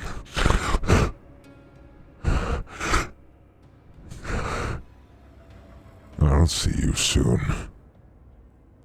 and as your body falls from the cresting wall of the courtyard, you look to your allies dumbfounded, and we end the session there. Nabbed Torin. Go to hell for that ending. God damn it. Daddy Nabikins. I gotta wait a whole week for this. I gotta wait a whole week for that. What do you mean? That means nothing to Jackson. What do you mean? I gotta wait a whole week. It would have been funnier if you did it in Sniper's voice. He's God, not no. Nat the Torin, though.